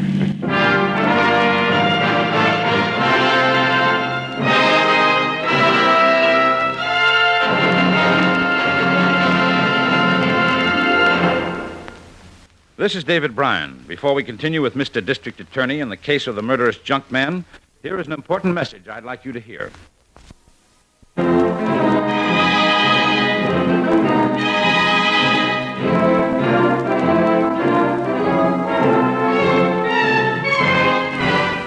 And now back to David Bryan, starring as Paul Garrett, Mr. District Attorney. The body of Juan Morales, a junkman's helper, had been found in the city dump. The dead man's employer directed me to a threadbare but cleanly scrubbed shack where the widow lived with two wide-eyed kids who clung to their mother's skirt. There was heartbreak in her eyes, but she kept it smothered for the sake of the children until she sent them out so we could talk. Go. Lay in the bag. Pipito, help Rosa find her doll. I try not to cry when they are near me. Take it easy, Mrs. Morales. Easy? What is easy? Life is hard for me, for them. And now they have no father to turn to. Now, everything's going to be all right. I told you can stay on here, rent-free. We didn't want to stay here. We were going to move away to the apartment house for the new baby that is going to come. As soon as you gave Juan his money, why did you make him wait so long? Oh, well, For 3 days. Every day he asks you for his share. And you keep saying that you don't get the check yet. What is this, Hubbard? Well, I didn't want to give Juan the money. I wanted to give it to Mrs. Morales here. I asked him to bring her down to the house to collect it. Why? To make sure it went to her and the kids, that's all. Mrs. Morales, Hubbard says you told him about somebody coming here to borrow money from your husband the night he didn't come home. See, he man who works with Juan at the brickyard one time, 2 years ago. They call him Shorty. His name is Shorty Davis. Did you tell him that your husband had gone over to Hubbard's? See?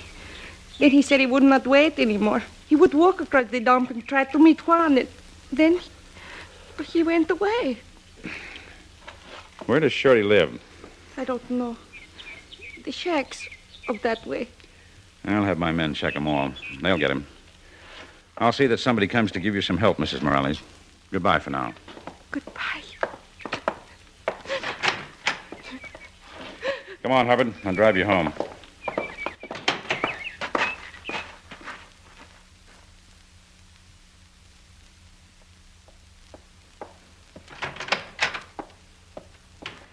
Here's the ballistics report on the Morales killing, Mr. Garrett. Well, thanks, Miss Miller. Any report on Shorty Davis yet? I don't know, but Harrington's on his way in. All right. Anything worthwhile in this? A few things, I think. The shotgun pellets followed a downward trajectory, indicating that the gun was fired from above and behind the victim. Hi, Chief. Oh, hello, Harrington. Just got the ballistics report. Yeah, I know. Morgan handed me a copy when I passed the lab. I read it in the elevator on the way up. And what about Shorty Davis? Yeah, we're too late, Chief. Looks like he's making a run. Why? I will located his shack. A few of the dumped tramps said he took off a couple of hours ago with his clothes in a bundle. You put out an all-points bulletin? Yeah, gave it to the radio division a half hour ago. He won't run too far if they spot him. Well, how come? He's got a bad leg. Broke it in a transit accident on the subway 3 months ago. Got a civil suit pending against the transit company. Supposed to come up in court tomorrow, but he won't be there. I want that courtroom covered just the same. Yeah, it will be. But he's the kind that... I'll get it. District Attorney's office. That's right, Lieutenant.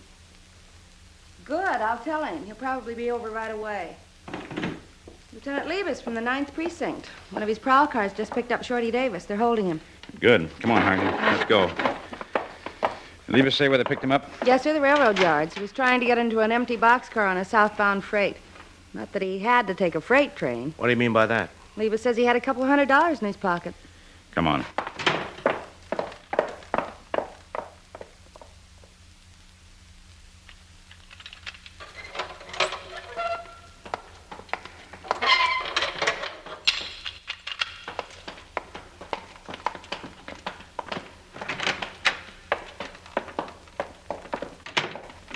All right, Shorty.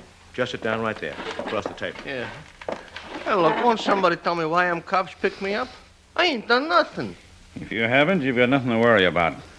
Where were you heading for? Florida? I got a bad leg. I wanted to get where it's warm. Why the rush? You've been around here a couple of months with that bad Well, leg. I couldn't go before. They're rough on tramps down there. I was waiting to get some money. Well, apparently you got it all right. And we want to know where you got it. Well, I got it from the subway company. I busted my leg in the subway. Your suit doesn't come up before the judge until tomorrow morning. Yeah, well, we settled it out of court yesterday. They give me $300. It won't take long to find out if you're telling the truth. Who's your lawyer? Robert Hoxie over on Center Street. Call him, Harrington. Right. Listen, mister, tell me something, will you? Sergeant, what do you think I got the money? You'll find out later, Shorty. Do you have the whole $300 you claim you settled for? Yeah. Well, all except a couple of bucks I spent for eating. What time did you leave your shack this morning? Oh, left it early. As soon as I knew the bank was open, I could get my money. They give me a check. And you didn't know that Juan Morales was found dead this morning? Yeah. Dead? Morales? Murdered. He was murdered the night you stopped by his shack to see him. Oh, I never got to see him that night. But you did stop by the shack. Yeah, but he wasn't home. His wife could tell you that. Asked her, huh? His story about the money is legitimate, Chief. I know it is. I'm telling you the truth. And just keep on telling it. Mrs. Morales told you where her husband went that night, didn't she? Oh, well, just that he was over to Hubbard's junkyard. Didn't you say you were going down there to meet him? Yeah, that's right. Well, look, I wanted to borrow a couple of bucks, see, because one knew me. We worked together once, and we used to borrow, from each other, and I always paid him back. We're not checking you for a credit rating, Shorty. What we want to know is what happened after you met Morales. I didn't ever meet him, I told you. I must have waited, half hour maybe. Then I seen the Hubbards come walking through the gate. Walking? And you didn't let them know you were there. Why? Oh, I'll tell you why, mister. I didn't want Hubbard asking me what I was doing on his property at night when he was out. Yeah? What were you afraid of? A shotgun, if you want to know. A shotgun. He's a mean guy. You'd ask anybody in Shantytown. He thinks everybody's crooked. He's afraid they'll cart some of that junk off and sell it off to another junkie. He has a shotgun, huh? Ooh, you bet he does. He near blasted one of the guys once. The Hubbards could have been walking back from the dumps, Harrington. You mean they might have packed Morales' body out there? Why would they kill him?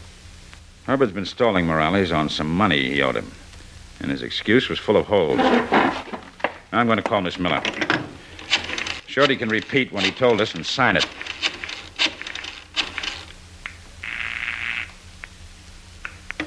District Attorney's Office. Garrett, Miss Miller. I want you to take a cab over here to the 9th Precinct. Take a statement from Shorty Davis. Have him sign it. Is it a confession? No, he's not the man. Well, whoever the man is, I hope you get him soon. Why? What's the matter? Mrs. Morales collapsed at the morgue after she identified her husband's body. They had to take her to General Hospital. How bad is it? She lost the baby she was carrying, Mr. Garrett. I'll see you later. What are you so mad about, Chief? I don't want to talk about it right now. Listen, Shorty. Yeah? How did you get into Hubbard's yard? If you were so afraid of him, you didn't use the gate. No. There's a couple of loose boards in the fence. You know, a part that runs right alongside the dump? Thanks. We're going to have a look at that place, Harrington, without being seen.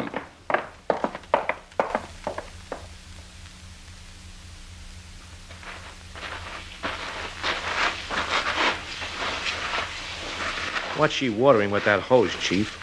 No plants or anything growing there, not even grass. I know. He's been at it for some time, too. What's she want a mud puddle in the middle of the yard for? The rest of the place looks like it never got water. Come on. You gonna let her see us? I want to find out why she's doing that. Hubbard isn't around. His truck is gone. Good evening, Mrs. Hubbard. Oh, hello.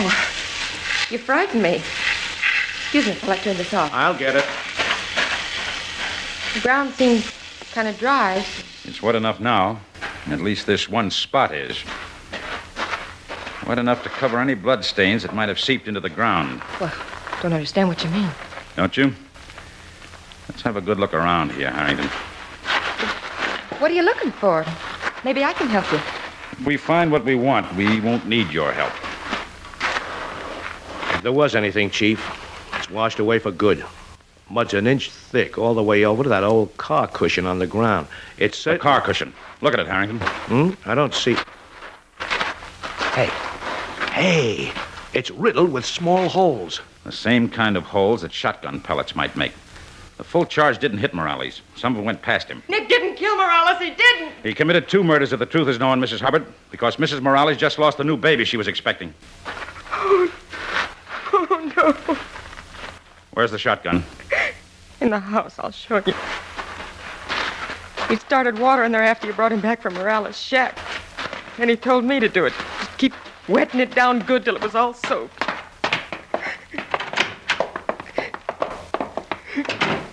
Gun is behind that bureau, hanging on nails. He put it there.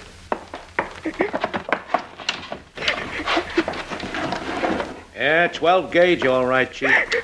Maybe I ain't a good wife. Maybe I shouldn't have told you.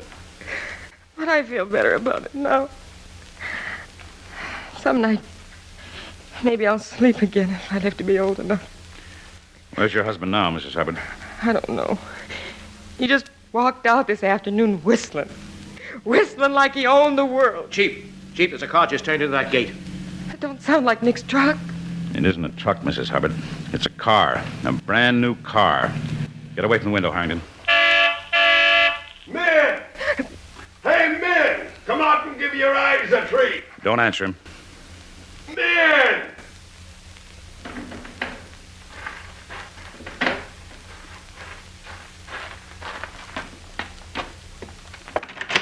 Hey, men, why didn't you... Oh. Hello, Mr. Garrett. I forgot something. Don't move, mister. You know this shotgun is loaded. It's yours. I told him, Nick. What? I told him everything. How you tried to cheat Morales, how you shot him in the back. Shut your crazy mouth! No, you don't. Don't try that again. Now get up. You finally got a new car, didn't you, Nick? You know where you're going to drive it, don't you? You know where? Come on, Nick. This time we'll use your car.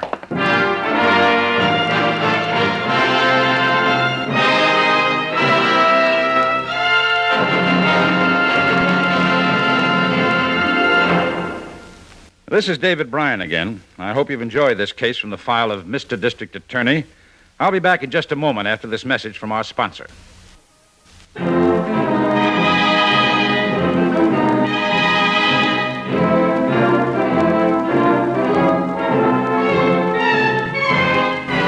Now, here is the star of Mr. District Attorney, David Bryan, with a word about the program you have just heard. It took a jury less than 15 minutes to return with a verdict of murder in the first degree against Nick Hubbard. He was subsequently executed. Mrs. Hubbard, an unwilling accessory, was sentenced to prison for a term of 5 years. With the help of civil authorities, Mrs. Morales was able to find and maintain a more suitable home for her minor children. And now this is David Bryan inviting you to join us when we present our next case based on the facts of crime from the file of Mr. District Attorney. Mr. District Attorney was originated by Phillips H. Lord.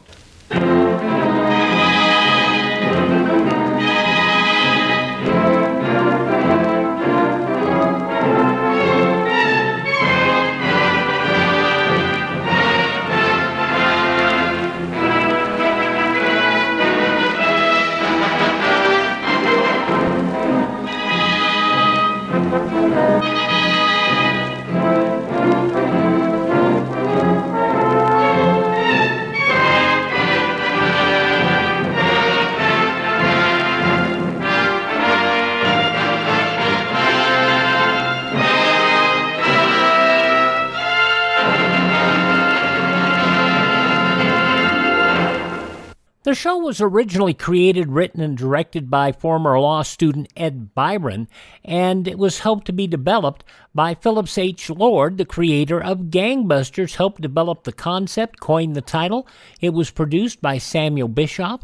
As I said, it aired on NBC and ABC from 1939 to 1952, and one more season, which is what we hear here today, in syndication. The Case of the Murderous Junkman. An episode of Mr. District Attorney here on Classic Radio Theater with Wyatt Cox. Tomorrow, Rocky Fortune, Barry Craig Confidential Investigator, and then Frontier Gentleman, Gunsmoke, and Lum and Abner. But right now, an episode of radio's outstanding theater of thrills, Suspense.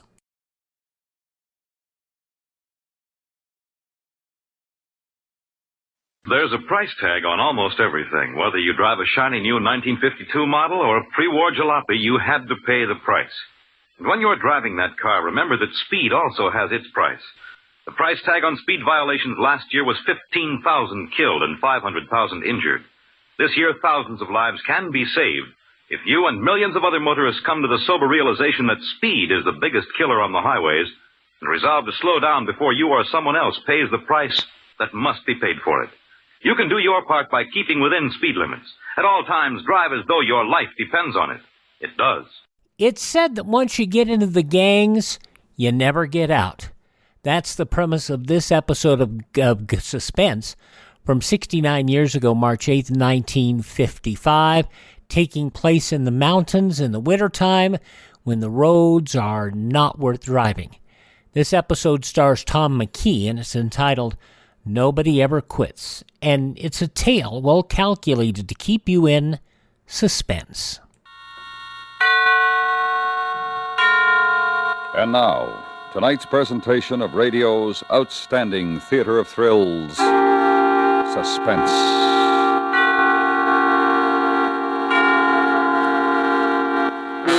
Tonight, the story of a man who tries to escape his past and is faced with no future. We call it Nobody Ever Quits. So now, starring Tom McKee, here is tonight's suspense play, Nobody Ever Quits.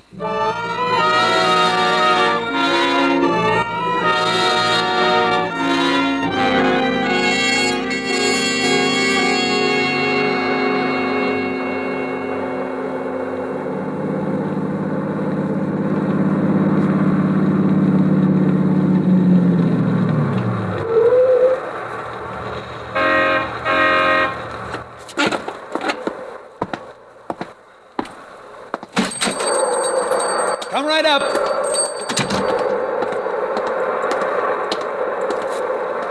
Fill her up. Yes, sir.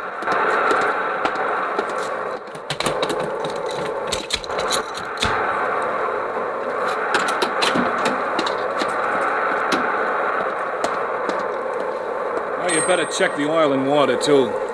Hey, you got any hot coffee inside? Yeah, hot and black. Oh, that's for me. Must be close to zero. Not that bad. Down around 20. Drop tonight, though. Radio says we might get a blizzard. And they call this sunny California. Well, we're more than 5,000 feet here. 6,500 at the top of the pass up the road a piece. Yeah, I know. I just came over it. Heading north? Yeah, Vegas. How far is it from here? Well, let's see. 260 from Victorville. Victorville's 32 from here. What's the matter, you lost? What makes you think so? Well, Cajon Pass is the direct route. Not many cars come over the mountains in the winter. Say, ain't I seen you someplace before? No, not unless you've been through here before. No, never. I mean back east someplace. You come from back east? Never been. Come from up north. Wairika. Yeah, that's funny. You take that mustache off and you'd be a ringer for a kid I once knew back in Jersey City. Joey Perino. Funny. Yeah. Lookalikes. You run into them sometime. Yeah. You sure you were never back east? Yeah, sure. That's funny. Without that mustache, I'd swear You'd be mistaken. Yeah, I guess so. Well, where do I find the coffee? Right inside, sir. Sally will take care of you. Oh, you better check the battery and the tires, too, huh? Sure thing.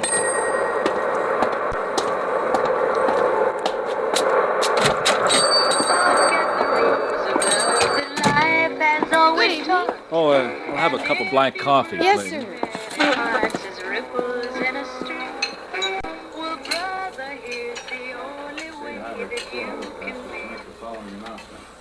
Change will be required on all cars in the mountain regions.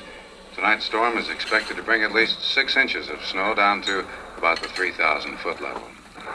Now let's get back to the music. Here you are. Oh, thanks.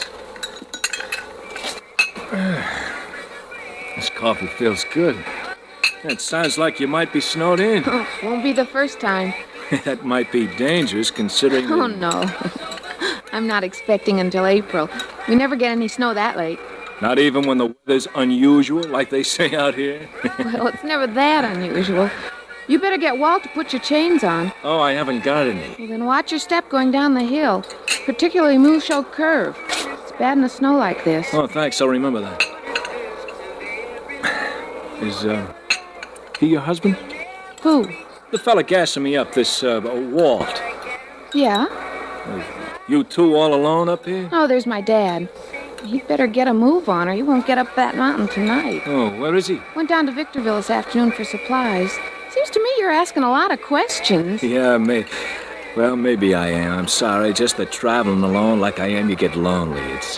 It's nice to talk to someone. Sure, I know it is. You You born around here? No, up north. Wairika? Yeah. How'd you guess? Well, your husband said that's where he comes from. He did? Yeah, doesn't he? We said he did, didn't he? Yeah. Say, you ever hear of a guy named Joey Perino? No. Why should I? Your husband looks like him. What if he does? Nothing. You ever been east? Nope, never outside the state. You ask more questions than a cop. Don't worry, I ain't no cop. Well, it's all set to roll. No, I need any oil? No, full up. How much do I owe you? Let's see, 12 gallons, that'll be $3.95. Was that plus the coffee? Compliments to the management, the policy of the establishment. Free coffee during blizzards. All right, Sally? Yeah, sure. Yeah, here you are. I'll get you change. Hey, don't bother. $3.95 for the gas and 10 cents for the coffee. I got a policy, too. I don't take handouts. Oh, but Walt was only I trying... don't want to be owing anybody anything, sister. Particularly rats. He's seeing you, Joey. Joey? What do you mean, Walt, calling you Joey? That's nuts. He asked an awful lot of questions. What kind of questions? About me, about you. Said you told him you came from Wairika. Why'd you tell him that? Look, honey, the guy's nuts. I never told him I came from Wairika. You never told me where you came from either, Walt. You just said you came from back east. Well, what difference does it make? Well, it didn't then when we first met. It doesn't now if you tell me it doesn't. All right. I tell you it doesn't. Okay. Forgive me for being foolish. That man had me scared. The way he asked questions, the way he looked at you. He called you a rat. He called you Joey. Oh, he's nuts, honey. Come on. You better get to bed. It's going to be a long, cold night. All right. You coming? Yeah, in a little while. Won't be much more business in this storm. You know something, Walt? And what? I love you. I love you very much. Is that a fact?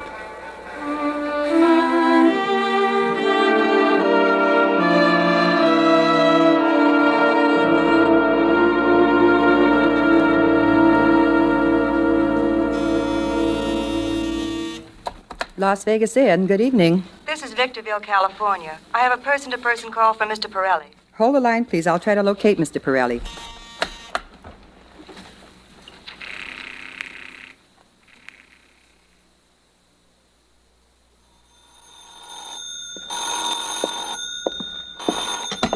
Hello.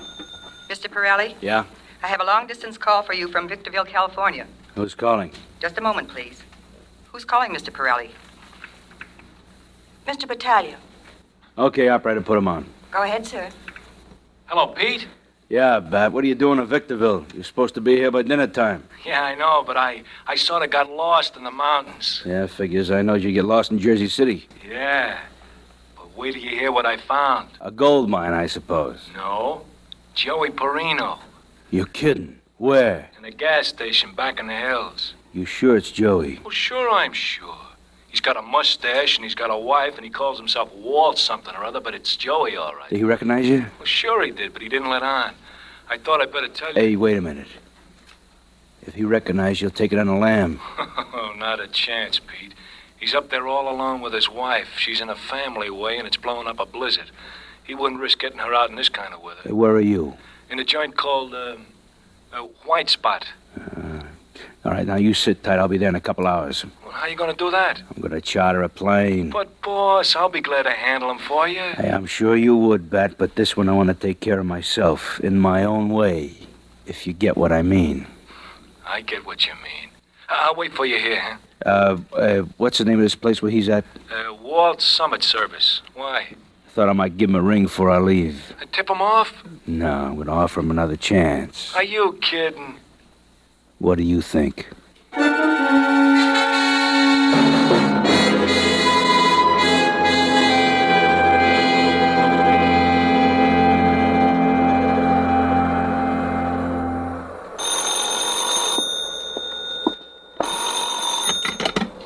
Walt Summit Service, good evening. Hi, Joey.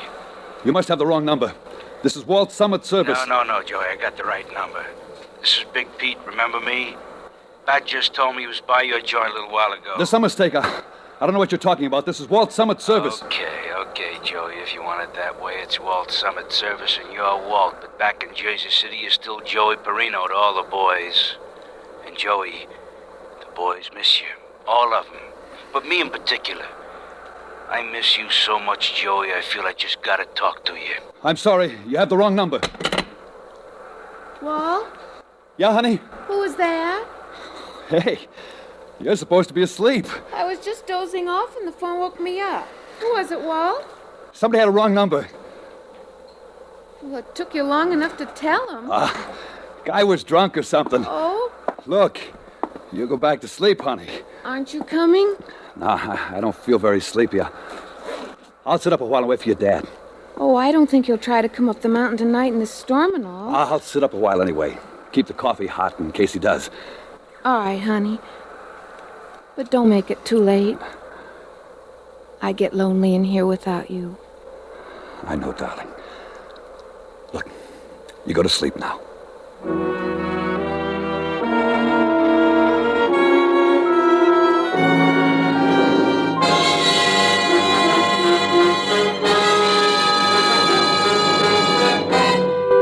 You are listening to Nobody Ever Quits, tonight's presentation in radio's outstanding theater of thrills, Suspense.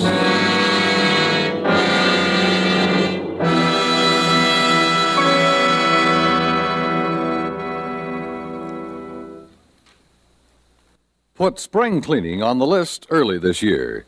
If you do, you're bound to put a crimp in those home fire statistics. Clean out all accumulated rubbish. When it's gone, it can't burn. Another thing, if you have frayed electrical wiring anywhere, have it replaced. Be fire-sighted about your home, and it'll always be there when you want it.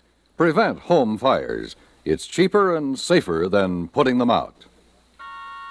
And now we bring back to our Hollywood soundstage Tom McKee, starring in tonight's production of Nobody Ever Quits, a tale well calculated to keep you in suspense.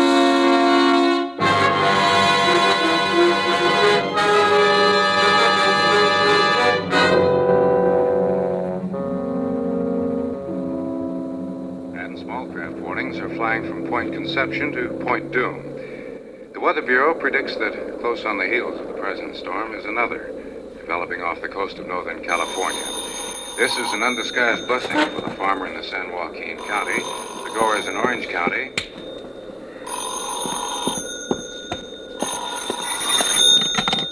Walt Summit Service. Hi, Joey. Wrong number. You should know to hang up on me, Joey. Wrong number. You listen to me, and you listen good. I want to talk to you, and I'm gonna. You got the wrong number. Okay, Joey, okay. And now you listen. You know a joint in Victorville called the White Spot? Yeah, I know it. Good. I'm at the airport in Vegas. I'm taking off for here in 5 minutes. You take off in 5 minutes too, Joey. Look here. Don't hang up on me again, Joey. You listen to me.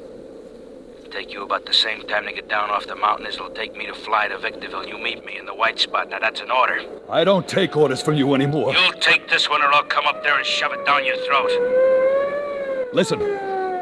Highway patrol car just pulled up outside. Are you kidding, Joey? Well, you think you can scare me off with them two-bit cops? I'm not trying to kid you, Pete. That's my boy, Joey. You finally acknowledge your old boss, huh? Now, you ain't gonna squeal at them orange pickers, are you, Joey? I'm not a squealer, Pete. Ain't you? No. How do I know? I'm telling you. So how come you took a powder on me 2 years ago? Huh? How come you just blew? I just wanted out. Hey, Walt, you in there? Yeah, I'll be right there. Who are you talking to? State cops, I told you. Well, you gonna tell them why you walked out on old Pete? I don't tell nothing to nobody. I just want to be left alone. I wanted out, I got out. You ain't out, kid. Nobody ever quits. Look, leave me alone, will you, Pete? Sure, so I worked for you, I drove for you. I don't know nothing, I ain't talking. Sure you ain't. I gotta go now. Just let me alone, Pete. For the love of heaven, let me alone. What? There's someone at the door. I know it, honey. Who you talking to now? My wife, she's awake. Well, you get rid of the cops, Joe, and you send your wife back to bed, and you'll meet me in 2 hours at the White Spot in Victorville. You got it? You better be there, Joey, or I'm coming up the hill for you. Oh, Miss Parson, Sorry I disturbed you, ma'am. Oh, that's all right, Sergeant Tooley. Walt was on the... Yes, Sergeant. Some crackpot. Second time he's called tonight. Got a wrong number and he can't get out of his drunken head. I just stopped by to see if you folks were all right. Oh, sure. Snug as a bug in a rug. Have a cup of coffee? Well, yes, thanks, Miss Parsons. I guess maybe I dropped for that, too. I thought maybe you might have an ulterior motive. How's the weather outside? Tain't fit night for man or motor car. Pass is closed, and we won't be able to get plows through from the other side until tomorrow forenoon. Well, that's what you can expect in February. Yeah. All those jokes about unusual weather. Fellow lives his life in California like you and me, and, well, we know how she goes, they won't. That's a fact. There you are, Sergeant. Sugar, cream, and hot, I hope. Oh, wonderful, Mrs. Parsons. Oh, just as advertised. Sally. Yes, darling? Like the sergeant says, ain't a fit night out for man or motor car. Yes? I thought maybe we might put him up for the night. Well, of course. Well, no, I wouldn't want to inconvenience you. Oh, but it wouldn't Not at all, Sergeant. No inconvenience at all. We sure like to have you stay. Well, that's right nice of you, believe me, but I've got to get down on the road. But it's after 10 now. You're off duty. Yeah, and my relief comes from the other side of the mountain, and he ain't going to be able to get through, so I guess I'm still on duty. Well, what is there to do now? You never can tell in a storm like this. Orders are to patrol the highway. But the highway's likely to be closed. Right, so I'll patrol it until it is. Thanks for the coffee, Miss Parsons. Sure you won't stay? Well, thanks, but I can't. Won't be any trouble, Sergeant. Thanks, anyway. Say, that car out front. What car? Well, a couple hours ago when I was going up the pass. That pink and gray job you were gassing up. What about it? In any trouble? No. Huh. I just wondered. Hope it got done all right. Cars like that weren't designed for this kind of country. No, I guess they weren't. Nor its driver. Huh? Screwball. Maybe a little loaded, I don't know. Yeah. Well, good night, folks. Thanks again for the coffee. You're welcome. Night, Sergeant. Well? Well? I'll get it. No, I'll get it. Walt Summit Service. You ain't left yet, Joey? Get going. You got the wrong number.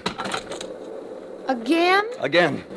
What is it, darling? A screwball. What's he want? Who knows? He's drunk. Come on, let's go to bed. I'm not very sleepy now. I know what. We'll sit up and wait for Dad. He won't make it now. He might. Let's go to bed, I said. Didn't you hear me? I heard you. All right, we'll go to bed. Well, go then. I gotta lock up. All right, honey. Walt? What? What's the matter? Nothing's the matter. I gotta lock up, that's all. Go on, go to bed. Stop asking a lot of stupid questions.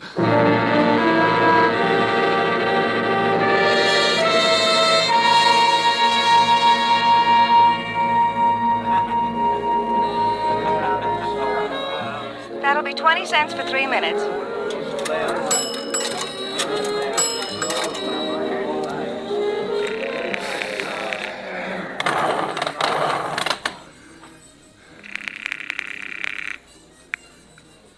Yeah, Pete. Well, how'd you guess it'd be me, Joey? Let's cut the kidding. I'm not kidding, Joey. I'm disappointed. I'm real disappointed. I fly all the way down here from Vegas just to talk to you. What happens? You ain't got the courtesy to come down the hill to see your pal. How come you ain't here, Joey? I'm not coming, Pete. You're not? No. Well, then I guess I'll just have to come up there. Nobody's asking you. Joey, that's no way to talk. Lay off, will you, Pete? I ain't done nothing to you. You walked out on me, Joey. Nobody walks out on Big Pete. I'll see you in an hour. Joey, don't try taking a powder. A fella at the bar just told me the pass is closed and the only way out is down the hill, Joey. I know it, but it... Want to change your mind and come on down, Joey? Joey? Were you flashing, sir? Yeah, I was cut off, operator. Just a moment and I'll try to connect you. I'm sorry, sir. There seems to be trouble on that line. Probably the storm. Thanks.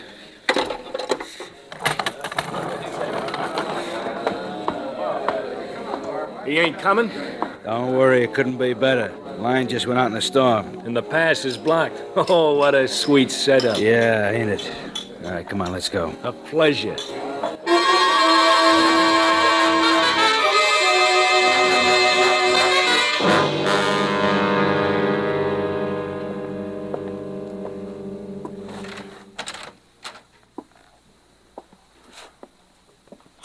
That you, honey?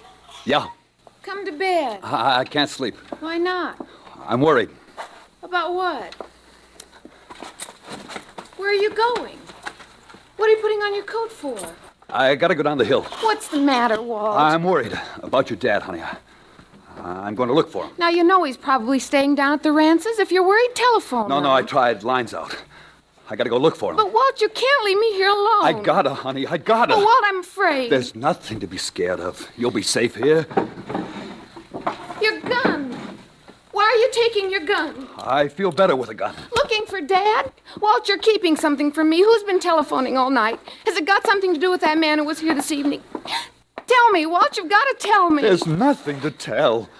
Now, look, go back to sleep. No, I'm going with you. You can't go out in this storm. If you're going to look for Dad, I'm going with you. After all, he's my father. Get back in bed, honey. Please. If you promise you won't go out. I can't. I gotta go. I gotta go alone. Then it isn't Dad. It's something else. Look, honey, don't... Hey, how come the place all lit up like a Christmas tree? Can't be that much business tonight. Oh, Dad, thank goodness you're here. This silly husband of mine was going out to look for you. He was afraid you'd skidded into the canyon or something. Old mountain man like me? Oh, fiddlesticks. Glad you're dressed, though, Walt. I promised Sergeant Toohey I'd send you down the road to give him a hand. Accident? Yep. Went through the guardrail on Mule's Shoe Curve.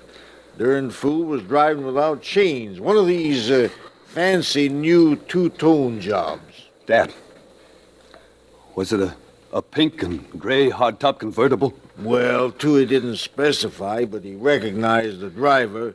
Big shot gangster from back east, he said. Didn't know the other fellow. Were they hurt?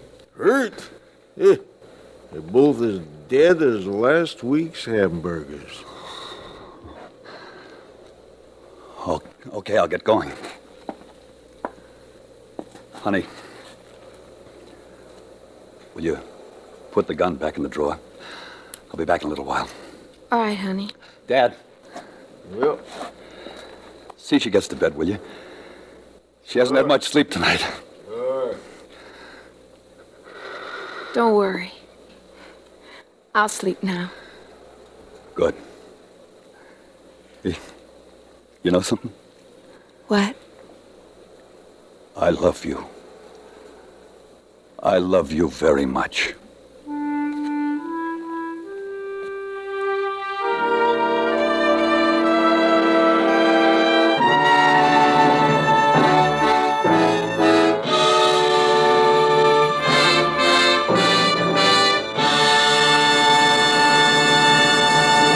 Suspense, in which Tom McKee starred in tonight's presentation of Nobody Ever Quits. Next week, the story of two young men and a frightening dare. We call it The Game. That's next week on Suspense.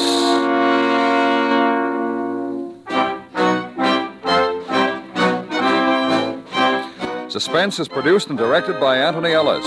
Script written by William N. Robeson. The music was composed by Lucian Morwick and conducted by Lud Gluskin. Featured in the cast were Peter Leeds, Joyce McCluskey, Jack Crucian, Larry Thor, Vic Rodman, Irene Barton, Jan Marlowe, and Bill Anders. This is the CBS Radio Network.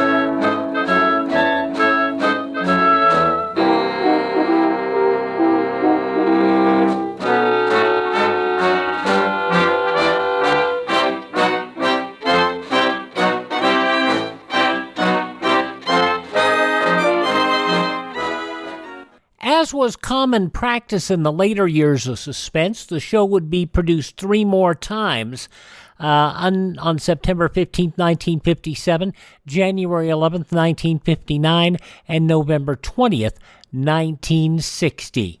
Nobody Ever Quits, an episode of Suspense from March 8th, 1955, and that was just a scant 69 years ago. Coming up in just a moment, an episode of Captain Midnight.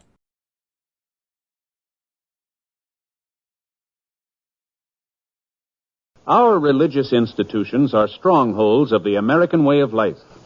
Our country was founded by men who had faith in God and who were willing to endure hardship and sacrifice for the sake of that faith. Today, the religious institutions in your community need your interest and support, so take an active part in religious affairs.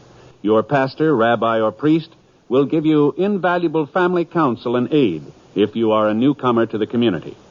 To face the problems of the future, America must be morally strong.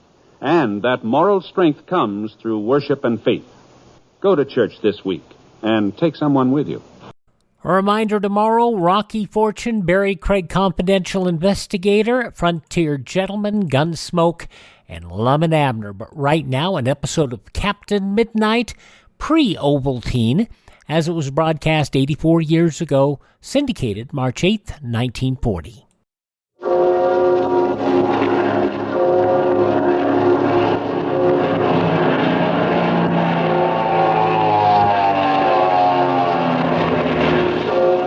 The Skelly Oil Company presents Captain Midnight.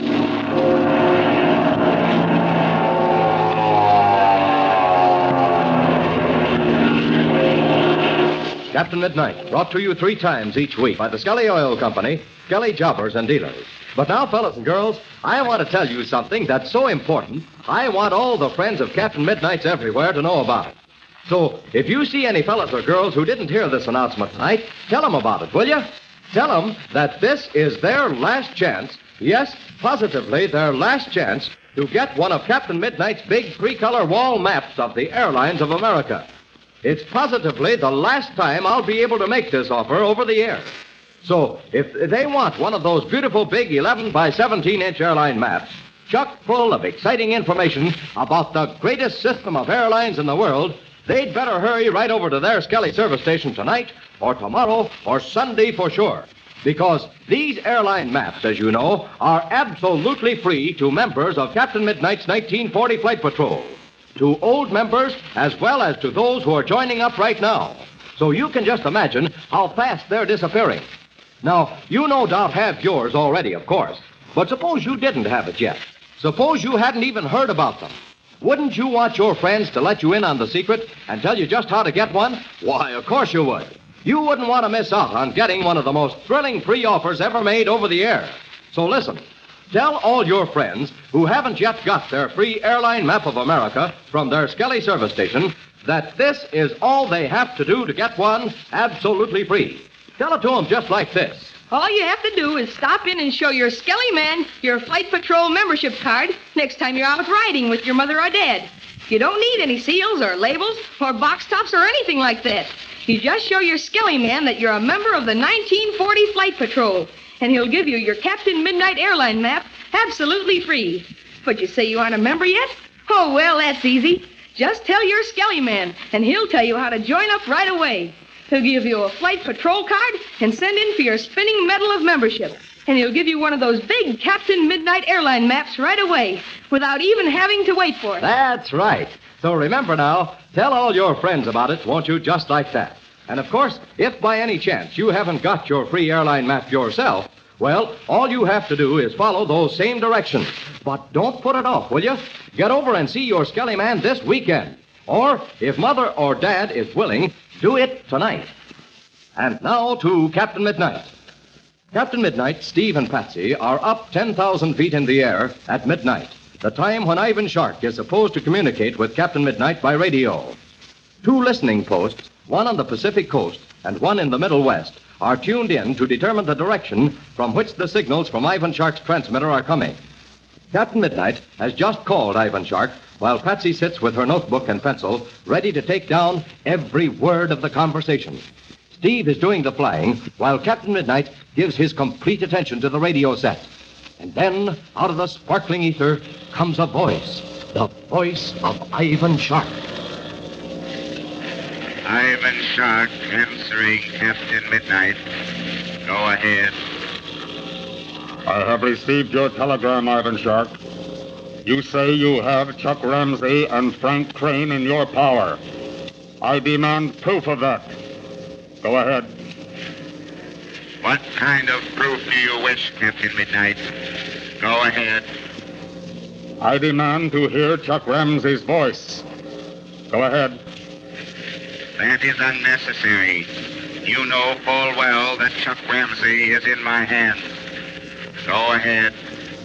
Further conversation is useless, Ivan Shark, until I hear Chuck Ramsey's voice. Go ahead. Very well, Captain Midnight. You shall call me again tomorrow night at the same hour. At that time, you shall hear Chuck Ramsey's voice. Go ahead. You'd better keep your promise, Ivan Shark. Until tomorrow night, Captain Midnight signing off. Did you get everything, Patsy? You bet I did, every word. But I thought we were going to hear Chuck's voice. You know, Captain Midnight, maybe Ivan Shark is just bluffing. Maybe Chuck isn't with him at all. Oh, yes, he is, Patsy. I'm sure of that. But for some reason, which we've got to figure out, Shark didn't want Chuck to speak to me tonight. I wonder what that reason could be. Gosh, Captain Midnight, what do you suppose it is? I'm not sure, Patsy. Perhaps Ivan Shark hoped to get by without letting us hear Chuck's voice. You know, I'll bet that Chuck wasn't with him when he spoke to us. Huh? Well, maybe he didn't want to have Chuck with him, because then Chuck might know where he was. Yes, there's that possibility, of course.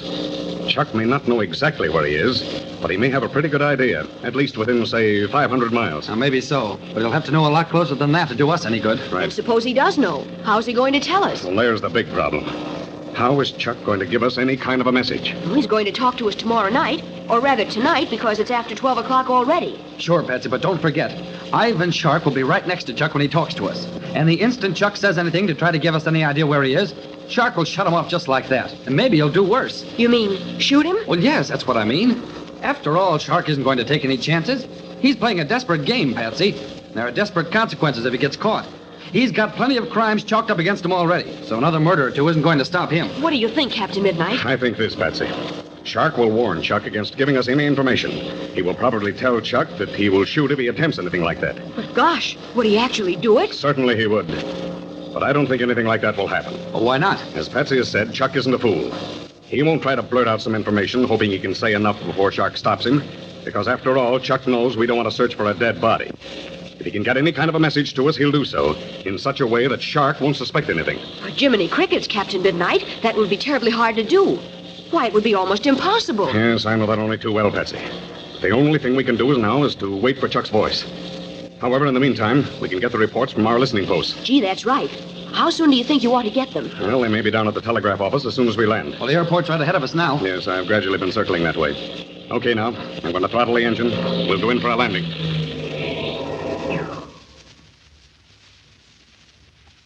Got a telegram from each listening post. Now then, let's look at our map. Our first post is on the Pacific coast. Here we are. I'll put it down at the proper position. It isn't very far from Santa Barbara, California. All right, now then. While we're at it, I might as well put a mark for the second post. Here it is. Say, that's quite a distance east, isn't it? Why, it isn't very far from Chicago. That's right. Now then for the messages. The first one from post number 1 says, signal strength greatest at 5 degrees. Loop and loose. Well, that's almost straight north from Santa Barbara. Yes, just a little bit east of a straight north line. Okay, here's a protractor. Right. I'll put the center on 0. That's 0 or straight north. And I'll put a mark at 5 degrees. Mm-hmm. That's the stuff. Now then, Patsy, I'll draw a line way up almost to the Arctic Ocean. The northern end of it will be on that big island, Victoria Island. There. Now for the second message. Well, it's bound to be a high number of degrees. Well, that's right, Steve, because the direction from the second listening post has to be northwest. Right you are, Patsy. And here's the message from the second post. Signal strength greatest at 320 degrees. Come on, Steve, with the protractor. I can hardly wait. Don't be in such a hurry, Patsy. I've got to be exact. There. And now she's all right. Good. Now I'll make a mark with the point of the pencil at 320 degrees. Then draw a line like this. Jiminy Crickets. Look at that. Why, the intersection of those lines isn't so far north after all. No, it's plenty north, I can tell you that. Now, look, it's considerably north and west of Reddington. Reddington? Well, I've heard of that. Certainly you've heard of Reddington, Patsy. It's a well-known city of Alberta province. And there's something else about Reddington, too. It's considered to be a jumping-off place for expeditions up into the northwest. Mm-hmm. Do you know anything about that country, Captain Midnight? Oh, a little bit, Patsy. I flew once from Reddington to a point above the Great Slave Lake. And from there, I continued north to the mouth of the Mackenzie River. Mouth of the Mackenzie River? Why, there, now I see it. Why, it empties into the Arctic Ocean. Yes, Patsy. And when you're up there, you're plenty far north, I can tell you that. Did you fly back the same way? No, we flew west to Nome, Alaska, and then south along the Pacific coast. Well, to get back to our problem, what do you think about it, Captain Midnight? Do you think Ivan Shark is holding Chuck and Frank Crane at a point close to the intersection of those lines? Yes, Steve, I do. But when I say close now, I'm only speaking comparatively. It might be 100 or 300 miles distance, but not much more than that. Oh, we've got to get closer than that to do any good. Yes, Steve, we must. But don't forget, we're going to listen to another broadcast tomorrow night. Both of our posts will be listening again. We'll see whether Shark transmits his messages from the same location. If he does, we'll be almost certain that's where he's keeping Chuck and Frank Crane. Yes, it might look like that, but I wouldn't be too sure. Don't forget that Ivan Shark knows we're triangulating his position. He wouldn't be foolish enough to keep Chuck at the same point from which he transmits his messages. No, I don't think so either. But we'll have to wait and see. Yeah, that's all we can do. But in the meantime, I'm going to send some messages to the Canadian authorities. They may be able to help us. Well, you better get some sleep, Patsy, and you too, Steve. I'll see you both in the morning. Our scene changes to the wilds of Canada, to the lonely, isolated hideout where Ivan Shark has carried Chuck Ramsey and young Frank Crane. It's early in the morning, and Ivan Shark has just finished breakfast in his study. He's speaking to Chuck Ramsey. Well, Ramsey, this is a glorious morning. How do you feel? Oh, I feel all right, but I'd feel a lot better if I were back with Captain Midnight. No doubt, Ramsey, no doubt. I can easily see that I would never take the place of Captain Midnight in your esteem. No, sir, never. You are most emphatic about it, Ramsey. But then, let it pass. Did you talk to Captain Midnight last night? Yes, I did. At the time agreed upon. Well, I thought you were going to let me say something to him. I had intended to, but I changed my mind. Well, aren't you going to let me say anything to him at all? I did not wish to have you speak to Captain Midnight unless I found it absolutely necessary. Didn't Captain Midnight ask to hear my voice? Yes, Ramsey, you were quite right. Captain Midnight did ask to hear your voice. He said he was not convinced you were actually my guest. I thought perhaps he might say something like that. I had hoped that I might persuade Captain Midnight to give me the promise I desire without hearing your voice. But I found out that was impossible. He would not talk further with me until he had heard from you. So tonight at 12 o'clock, you will have the privilege of saying something to him. Oh, gosh, that's swell. I'll sure be glad to hear his voice again. And he, no doubt, will be glad to hear yours. But I warn you, Ramsey, be very careful what you say. At the slightest suspicion that you are attempting to communicate some secret message, your life will be forfeited. You mean you'll shoot me? Yes, Ramsey. Without hesitation. If I cannot get Captain Midnight to agree to my proposition, your death will be my surest means of getting even with him. When you speak, I will be holding a gun. So be careful, Ramsey. Be very careful what you say.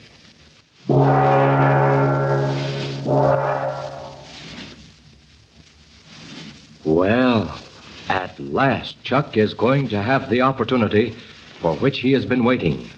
Ivan Shark has promised that Chuck can speak to Captain Midnight over the radio. But what can the young pilot say to help Captain Midnight locate him? You won't want to miss the ingenious method by which Chuck does send a message to Captain Midnight. Listen to Captain Midnight. Say, what if somebody that you considered a friend of yours knew something that you ought to know and wouldn't tell you about it? Oh, you wouldn't say that person was a very good friend of yours, would you? Well, if you want to prove that you're a real friend, you better tell all the fellas and girls you know about Captain Midnight's big free airline map of the United States. Because this is their last chance to get one absolutely free. So tell them, won't you, to call at the Skelly service station with Mother or Dad this weekend for sure to get one of those free airline maps. They can even join the flight patrol and get a map at the same time if they don't belong now. But whatever you do, be sure you get one of these swell airline maps of America at your Skelly service station right now before they're all gone. You'll be sorry if you don't get one because, believe me, they're swell. Now, don't forget to tune in again Monday, same time, same station, for further transcribed adventures of Captain Midnight. Brought to you by the Skelly Oil Company, Skelly Jobbers and Dealers. Will Chuck Ramsey be able to send any kind of a secret message to Captain Midnight when Chuck talks to him over the radio? What will Ivan Shark do next? Be sure to listen Monday. Until then, this is Don Gordon, your Skelly Man, saying goodbye and happy landing!